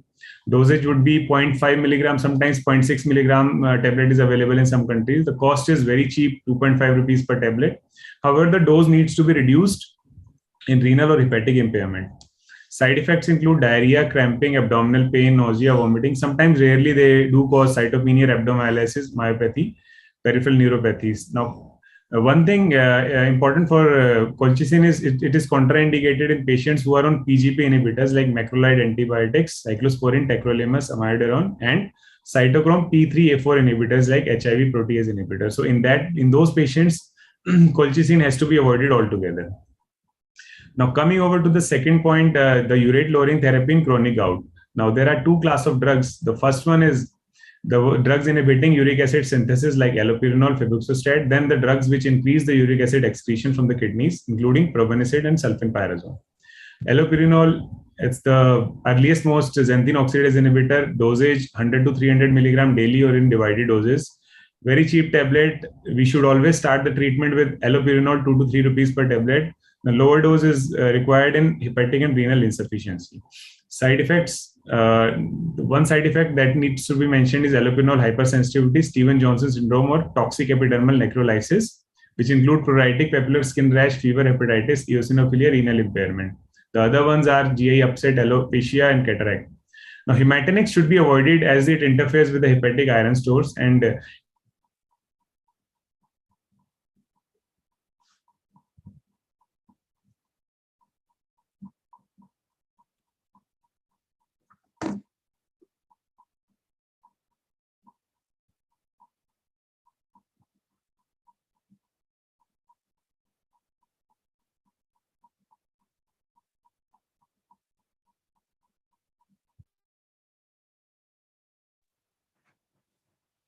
There is a problem with the connection, I think, with Dr. Mohit's presentation.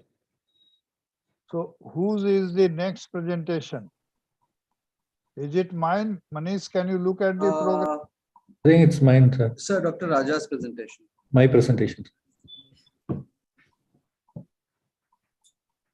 So you're muted, sir. Jas, sir, you're muted. Okay.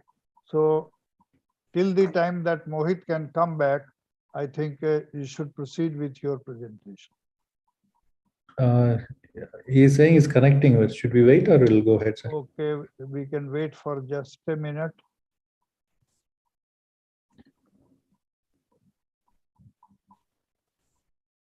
So friends, as far as management of gout is concerned, we have to look into the armamentarium that we have.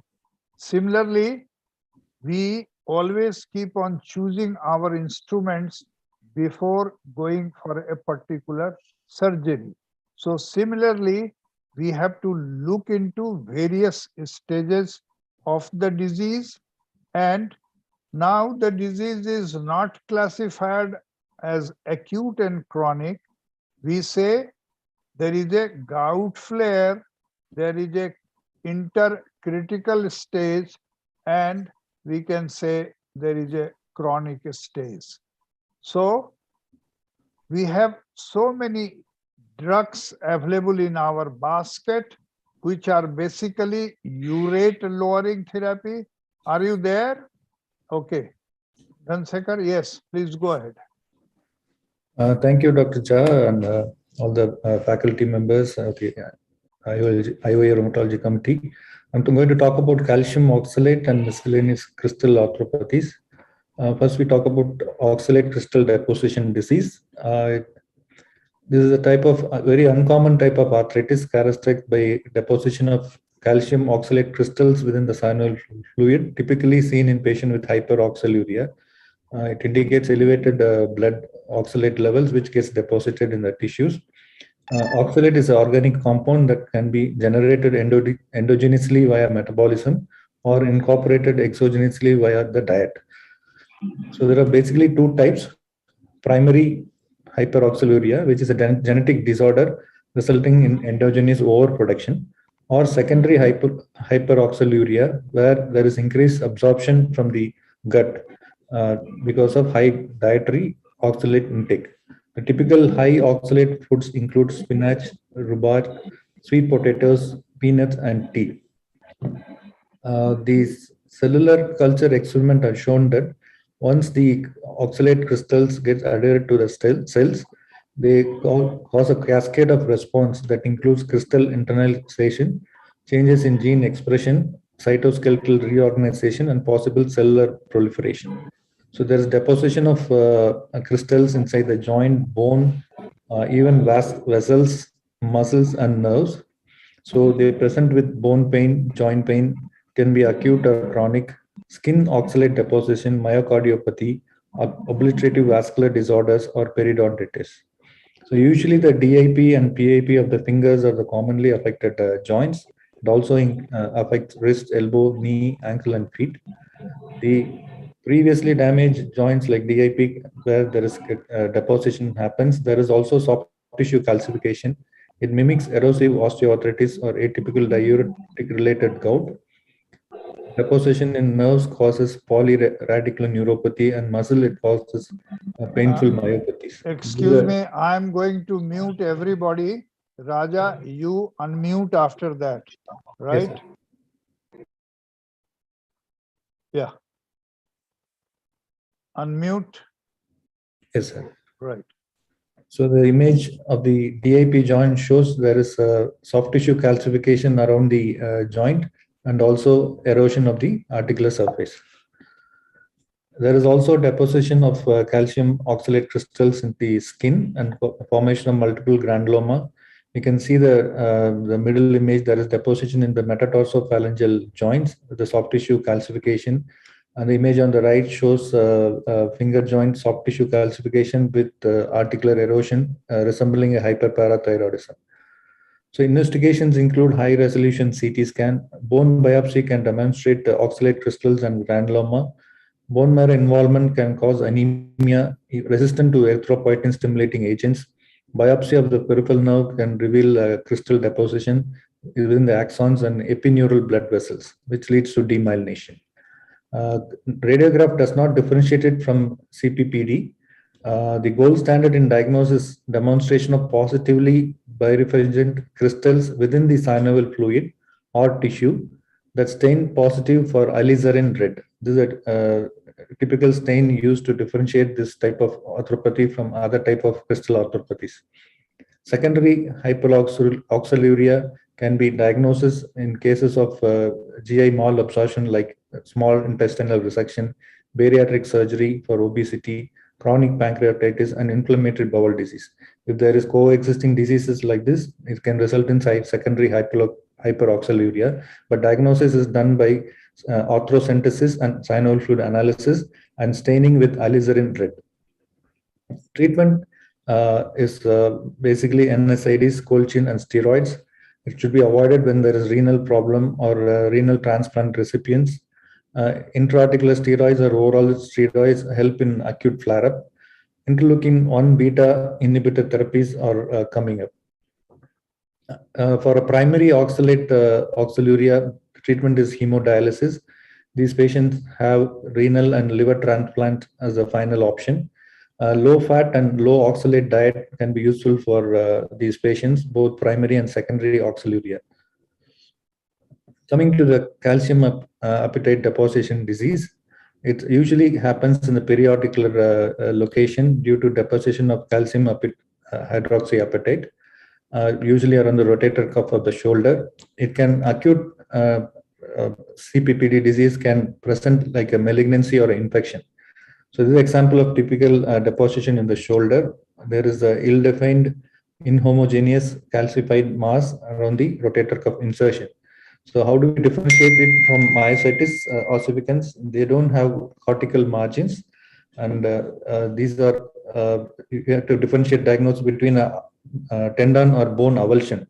Bone avulsions have irregular margins, but these CPPD deposition have very smooth margins and homogeneous appearance.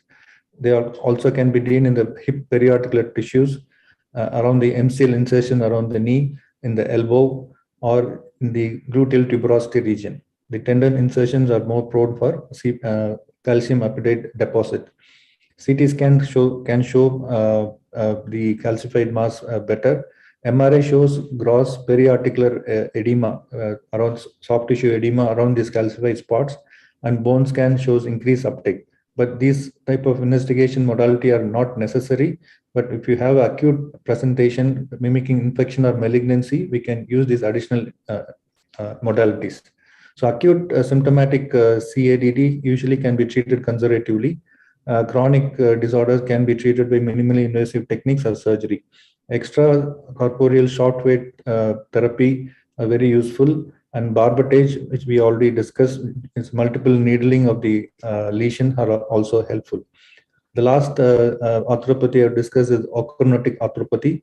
It was described way back in 1908 by Sir Archibald Gerard as an inborn error of metabolism. It is the first human disease described as transmitted by autosomal recessive inheritance. It is 1 in 2 lakhs to 1 in 1 lakh per live birth incidence. The enzyme deficiency is homogenization 1,2-dihydrogenase, leads to accumulation of homogenic acid, which forms a melanin-like polymer, which gets deposited into the cartilage and soft tissues. In knee, the clinical radiological diagnosis is usually not very typical. They have osteoarthritis with inflammatory type of presentation. Sometimes we can have a retrospectively diagnosis with the intradiscal calcification of the intervertebral disc. Sometimes they present with the spontaneous avulsion of tendons like a tendo-Achilles or quadriceps and patellar tendon. So on opening, we find this black deposition. So always it is a retrospective diagnosis. We cannot diagnose ochronosis as a clinical entity unless they have typical presentation like this. This is Osler's sign. There is pigmentation of the sclera or pigmentation in the hand. Retrospectively, we go back and see that the urine on standing becomes dark because of presence of reducing substance, or when you're doing a hemiarthroplasty for fracture neck or a THR for arthritis, we see that there is a melanin type deposition in the cartilage. So this is an example of a patient who had bilateral knee replacement and bilateral hip replacement, shoulder replacement, and spine fusion for ochronotic disease. Due to deposition of the ochronotic pigments in the spinal column, there is neurological compromise which has to be decompressed and stabilized. For the knee, we have done a joint replacement and the shoulder replacement. So one more example of bilateral knee and bilateral hip replacement. The spine X-ray is typical, and we cannot miss this intradiscal calcification, very typical of ochronosis. We have published this series of 34 patients, one of the European Journal of Orthopedic Surgery and Traumatology. So treatment is only conservative. If the patient has symptomatic arthritis, joint replacement is very helpful. With this, I thank you for the opportunity.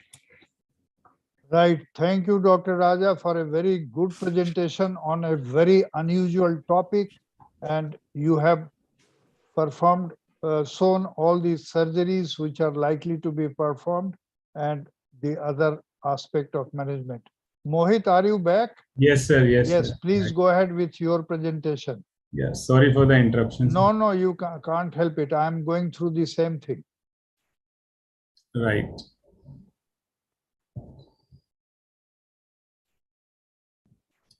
So we were talking about allopurinol and the and its side effects. So basically, I have covered all of it. And now the next one is febuxostat.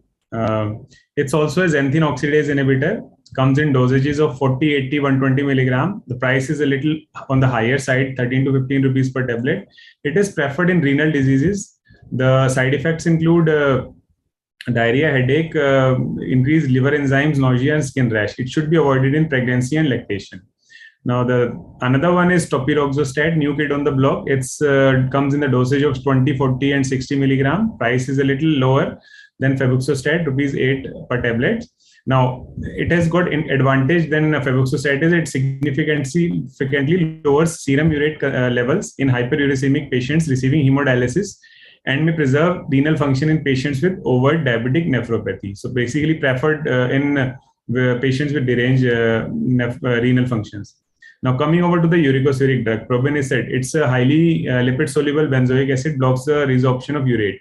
It comes in a dosage of 250 to 500 milligram twice daily. One thing that needs a special mention is it should be given with the plenty of fluids along with alkalinization of urine. Another one is sulfenpyrazone. Action is additive to the probenecid, comes in a dosage of 100 to 200 milligram twice daily. Next one is benzbromine, newer and more potent uricosuric drug in a dosage of 60 to 80 milligram per day. Then the newer drugs which are not in very common use are levodopa and arhalofenate. Then another one is lesinurad.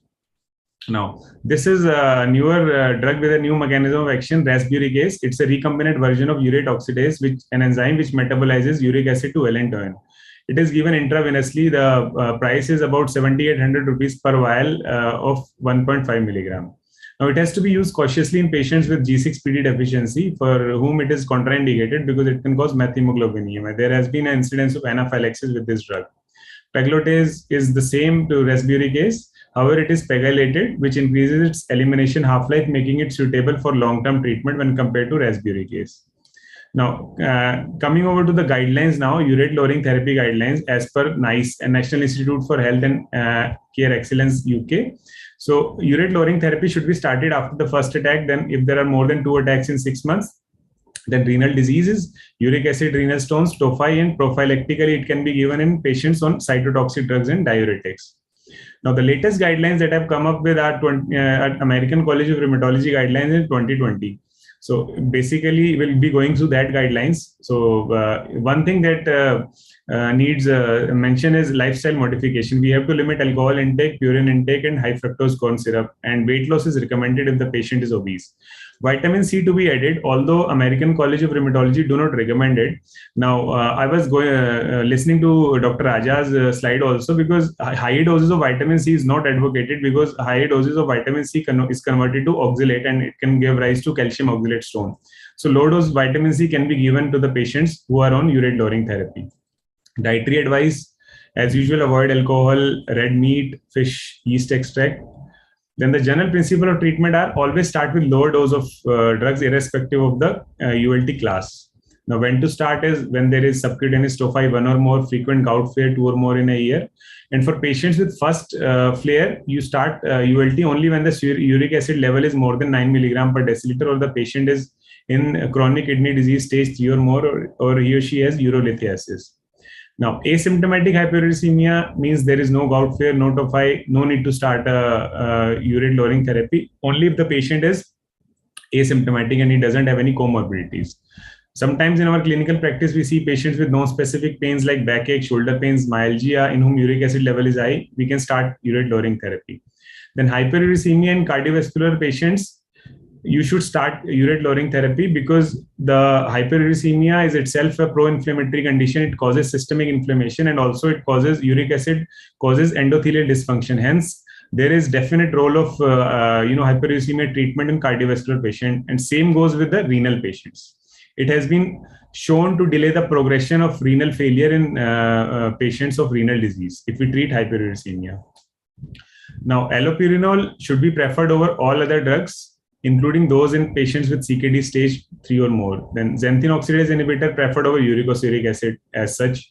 Then concomitant anti-inflammatory prophylaxis therapy for at least 3 to 6 months whenever we are starting urate lowering therapy. Then start urate lowering therapy even during gout flare, as the patient is more compliant and he will listen to the doctor. Now, there is a concept called treat to target therapy, in which we titrate the dose as per the uric acid level for a serum uric acid target of less than 6 milligram per deciliter. This includes patient's education, shared decision making, and treat to target protocols. Now, a few points that need special mentions with allopurinol are we need to screen the patients with HLA-B star 5801, especially in patients of Southeast Asian and African American descent, as incidence of Stevens-Johnson syndrome is high in these patients. If allopurinol allergy is present and other oral urate-lowering drugs are contraindicated, then desensitization has to be done with allopurinol and it has to be started. Febuxostat should be avoided in patients with cardiovascular disease or those with fresh cardiovascular events. Then uricosuric acid, before starting, as I mentioned, we have to improve the hydration. We have to give plenty of fluids. We can alkalinize the urine also, but there is no need to check urinary uric acid levels. Now, when to switch to other xanthine oxidase inhibitors in urate lowering therapy? You start with allopurinol first. If still there is an incidence of frequent gout flare or subcutaneous tophi, we switch to febuxostat or topigroxostat, rather than starting on uricosurics.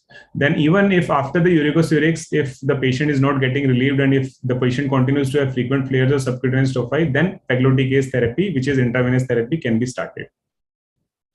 Now, gout flare, as discussed, we can give 3 drugs: glucocorticoids, NSAIDs, and colchicine. Then there are certain second-line drugs which are still in experimental phase. IL-1 inhibitor like anakinra and canakinumab, which can be given beyond supportive or analgesic treatment. For hospitalized patient who cannot take oral medicine, glucocorticoids preferred over IL inhibitor, 1 inhibitors or ACTH. Topical ice can be used as a local adjuvant treatment. Now, talking about the special condition, those who are on anticoagulants, low dose colchicine, if not contraindicated, is the best convenient, if efficacious drug, because it has no effect on blood clotting and there is no need for joint arthrocentesis or injection.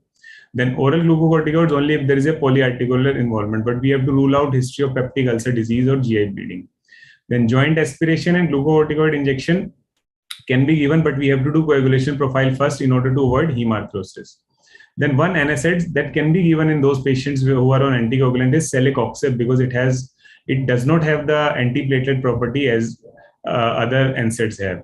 Now, short-acting interleukin-1 inhibitor like anakinra and canakinumab subcutaneously can be given in patients with who are on anticoagulants. Now, pregnancy and lactation, glucocorticoids are preferred one. NSAIDs can be given before 30 weeks of gestation, as after that it can cause premature closure of ductus arteriosus later, and it should be avoided in renal dysfunction. Now, colchicine is contraindicated in both pregnancy and lactation. And in lactating female, either glucocorticoids or NSAIDs can be given. Now, in older adults, glucocorticoids are preferred, generally given because they are given for the short terms. Now, end-stage kidney disease and transplantation, we give intra-articular, oral, or parenteral glucocorticoids. NSAIDs should be completely avoided, but they can be used sometimes if the patient is on chronic hemodialysis with no residual kidney function. If the patient has residual kidney function, it should be avoided altogether. Now, colchicine is also to be avoided as it is not removed by dialysis. Now, sometimes we have situation where the patient with gout has hypertension. So we have to see that we have to stop hydrochlorothiazides as they cause hyperuricemia, and then we switch over to losartan, which is a mild uricosuric agent. Now, there is no need to stop aspirin in low doses. However, in higher doses, we can't give that. But if patient has got cardiovascular comorbidities and aspirin has to be given, then it can be given in low doses. There are a lot of studies on that. Now, regarding the dyslipidemia patients, no need to add fenofibrates if dyslipidemia is present, because fenofibrate do not offer additional advantage of lowering the uric acid levels. Now, here I conclude my presentation. Thank you so much.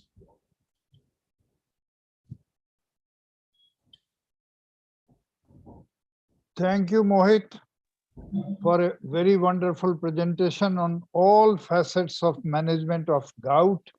And I think you should make us conscious of also regarding the price of some of the medicines which luckily are still not available in India. And one such drug is pegloticase.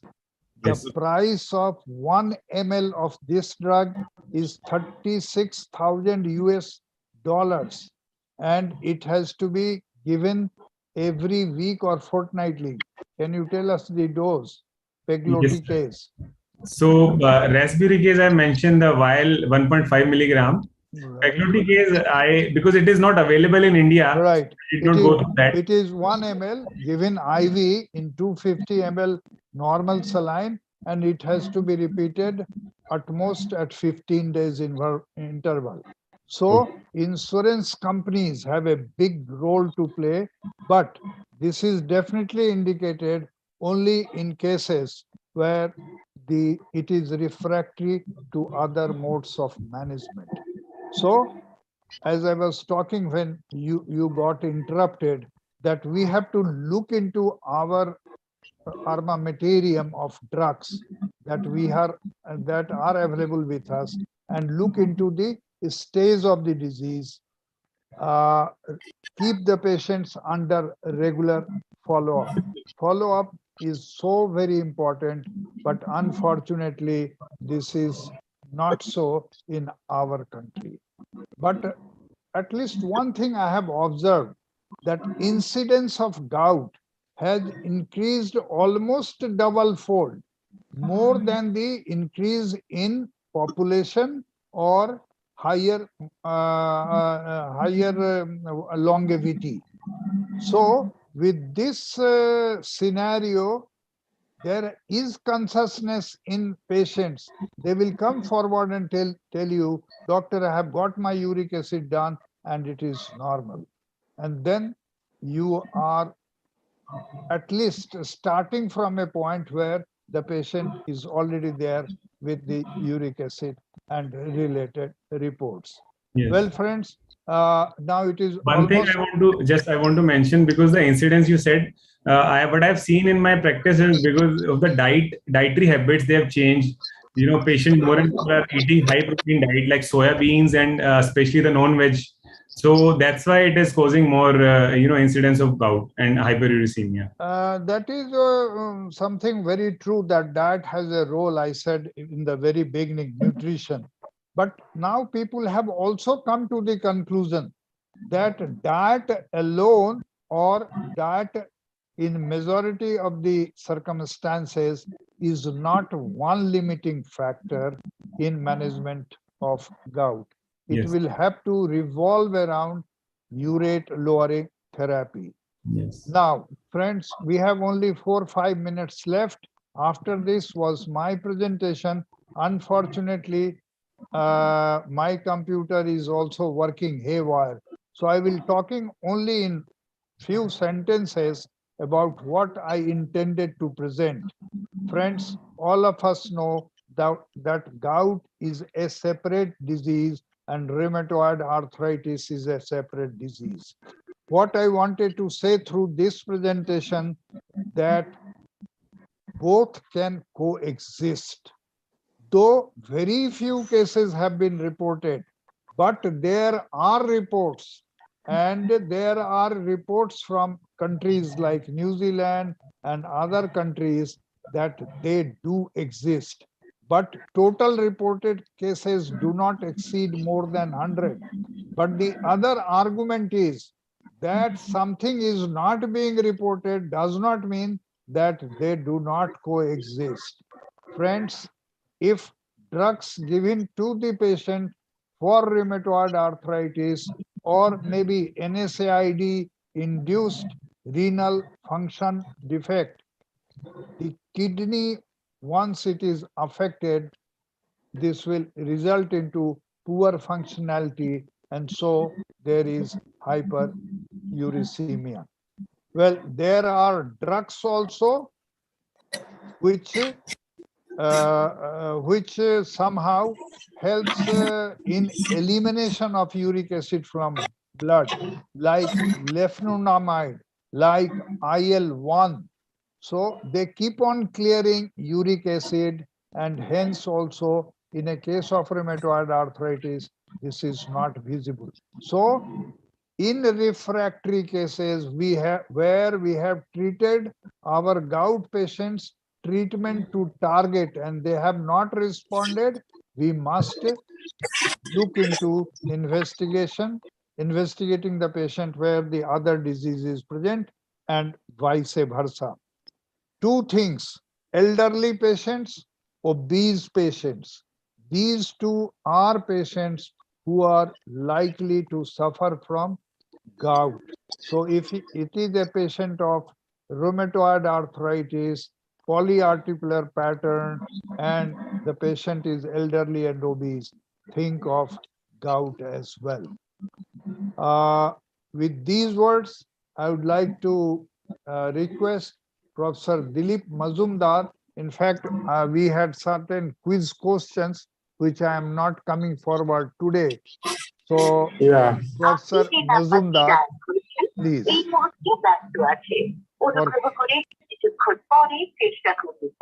Actually, thank you, Professor Jha. It is too late today. Right.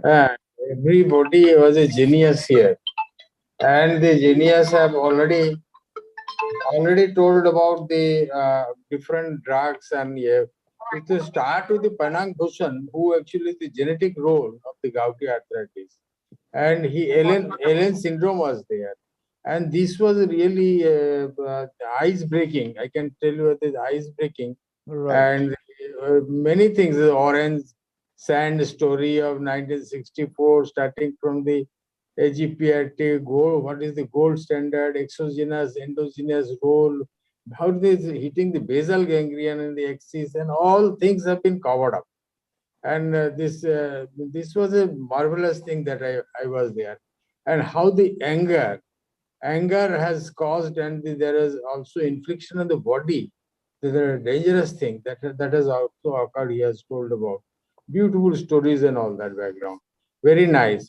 Abhay Allen's was again thing that the crustal disorders, etopathogenesis, and he has again told about the endogenous and exogenous these things, and the gout pathology, and how the 36% only develop gout, and gouty trophy, how it becomes chronic, and acute attack, chronic attack, what is the background, and urate overproduction, how it has been there with the cytokinins and this neutrophils, how they are actually acting over the atrophy to inflammation and all that. This inflammation going forth to actually mimic the rheumatoid arthritis in the small joints. So targeted therapy, he has actually told about the calcium oxalate and all. Then comes the Robi Sautra. Robi Sautra actually, he has got the forgotten crystals of the calcium pyrophosphate. So this CPPD that is causing this pseudo gout, and classifications from 1 to 4. Again, the same thing he has also pointed out is 36% have got the chronic final outcome. So there are risk factors of the CPVP. The CPVP risk factors are type A to type F, and that cause actually this pseudo gout. So this his clinical history, clinical examination, and all things have been he has given in a nice way. And in joint aspiration, and he also told about the Milwaukee shoulder that you also pointed out, the Milwaukee shoulder and the knee problems, whether it can be confused with the Cox infection or not, that you have told. So fluid analysis is important to find out both. Whether the fluid analysis you have done, that will actually prove that whether it is going for Cox or not. Then Manish actually told, Manish actually, I think Manish become the man of the match, because he, what, where, when, all these things he has. When to actually hold the knife. Whether they will wait for bursting with the, by the atrophy through the skin out, or the white fluid that will be coming out, then we will hold the knife. No, he has done in a nice way, and the location is very important, where you have to go for the operations. The TKR, or the TKR longevity of the implant will be more, or that you also see for that. And the regulations to be followed. What is the regulations? That is the most important, is the vascularity. If the vascularity is less and you are doing the operation, then what will happen? All disaster will occur. So gentle handling of these tissues and repeated debridement he has done. Thorough wash. So Mohit Arora has again, he has told about the medical management. All new, all drugs he has told about, but allopurinol and colchicine therapy. He has also, and again, one thing he has told about the ACTH.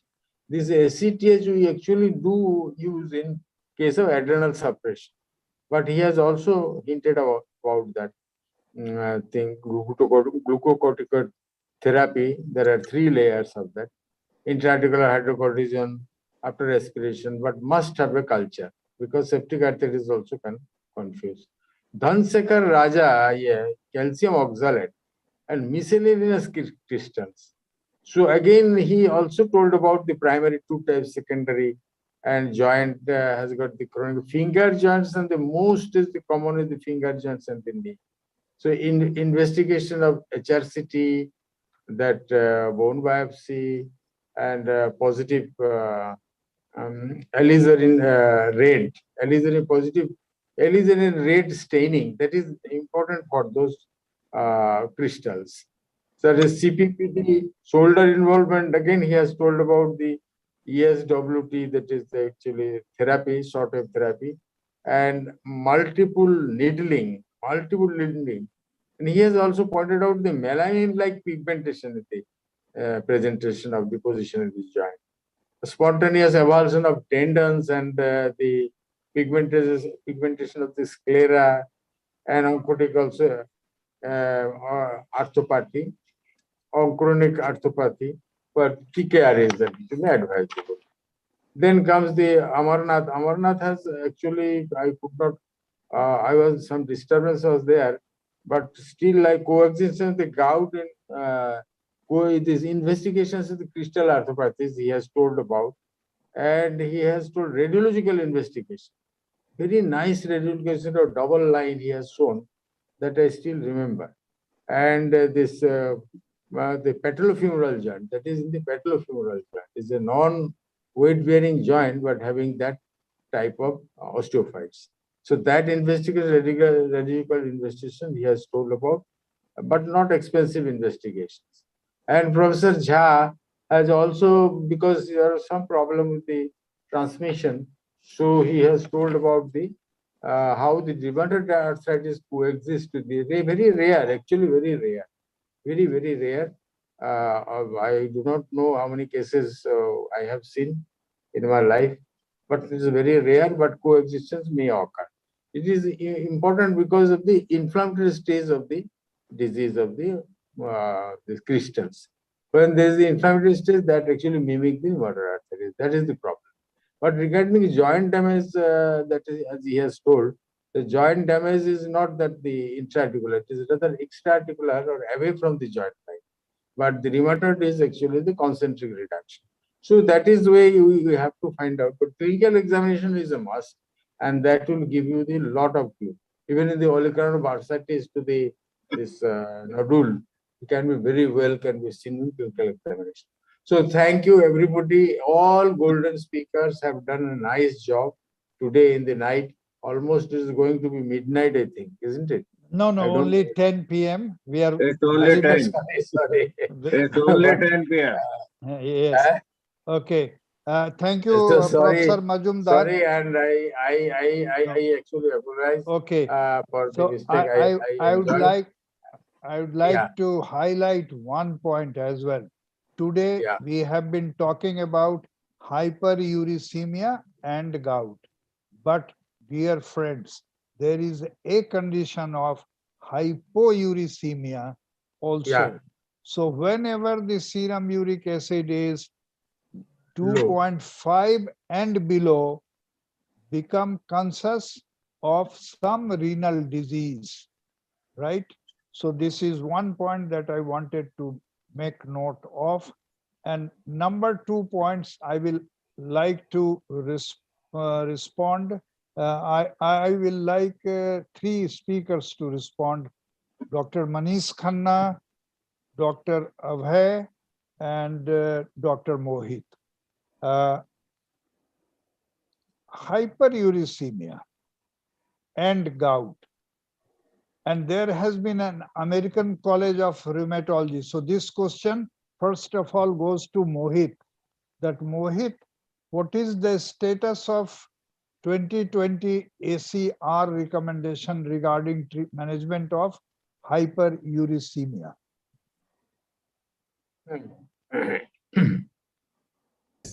Like I said, as per the ACR guidelines in asymptomatic hyperuricemia, they don't recommend any urate lowering therapy. But what I found in my other papers were that if the patient is having a cardiovascular disease or a renal disease or urolithiasis, then it is better to start urate lowering therapy. For cardiovascular, there is no doubt, because a lot of paper says, because it is hyperuricemia is a pro-inflammatory marker. It causes systemic inflammation. It causes endothelial dysfunction. So for heart patients, we definitely need to start. Now for the kidney one, there are conflicting evidence. Some papers say that, yes, of course, we can start because it delays the progression of renal failure. But some people say that, okay, it doesn't have any effect. So, but I would say that whatever I've read, that yes, it should be started. Right. Dr. Manish, you would like to respond? So, Yes. hyperuricemia itself is an indication that there is something going wrong. And if hyperuricemia is there, we need to find out what is the reason, and the reason would be there, and it has to be worked out, because otherwise small tophi would be formed, and one satisfied patient is coming to us with a big tophi, So it's Right. better to work it up, and every reason has got an answer. So this hyperuricemia always has got an answer. And by this evening, we are so much exposed about what are the different reasons for hyperuricemia. I'm very much sure about that the viewers will be able to find out what is the reason for hyperuricemia and then to take care of it. Right. Dr. Abhay, would you like to respond towards basic pathogenesis, as you have rightly said, that 10 milligram, 10 milligram per dilution remaining there for so many years may not produce gout. So how do you respond to this question, that hyperuricemia will require therapeutic management? The basic thing that we need to identify is that the most important thing is that the individual symptoms is essentially a statement of the immune reaction of the host to the MSU crystal deposits. Now that immune reaction, one, it is overwhelmed, and there is a triggering of the acute phase, and it goes into a chronic phase with recurrence and chronicity. And that is why we say it is an autoimmunity, because it is self expressing, it is self processing, and it is self secreting. So if the patient is symptomatic, we need to treat it.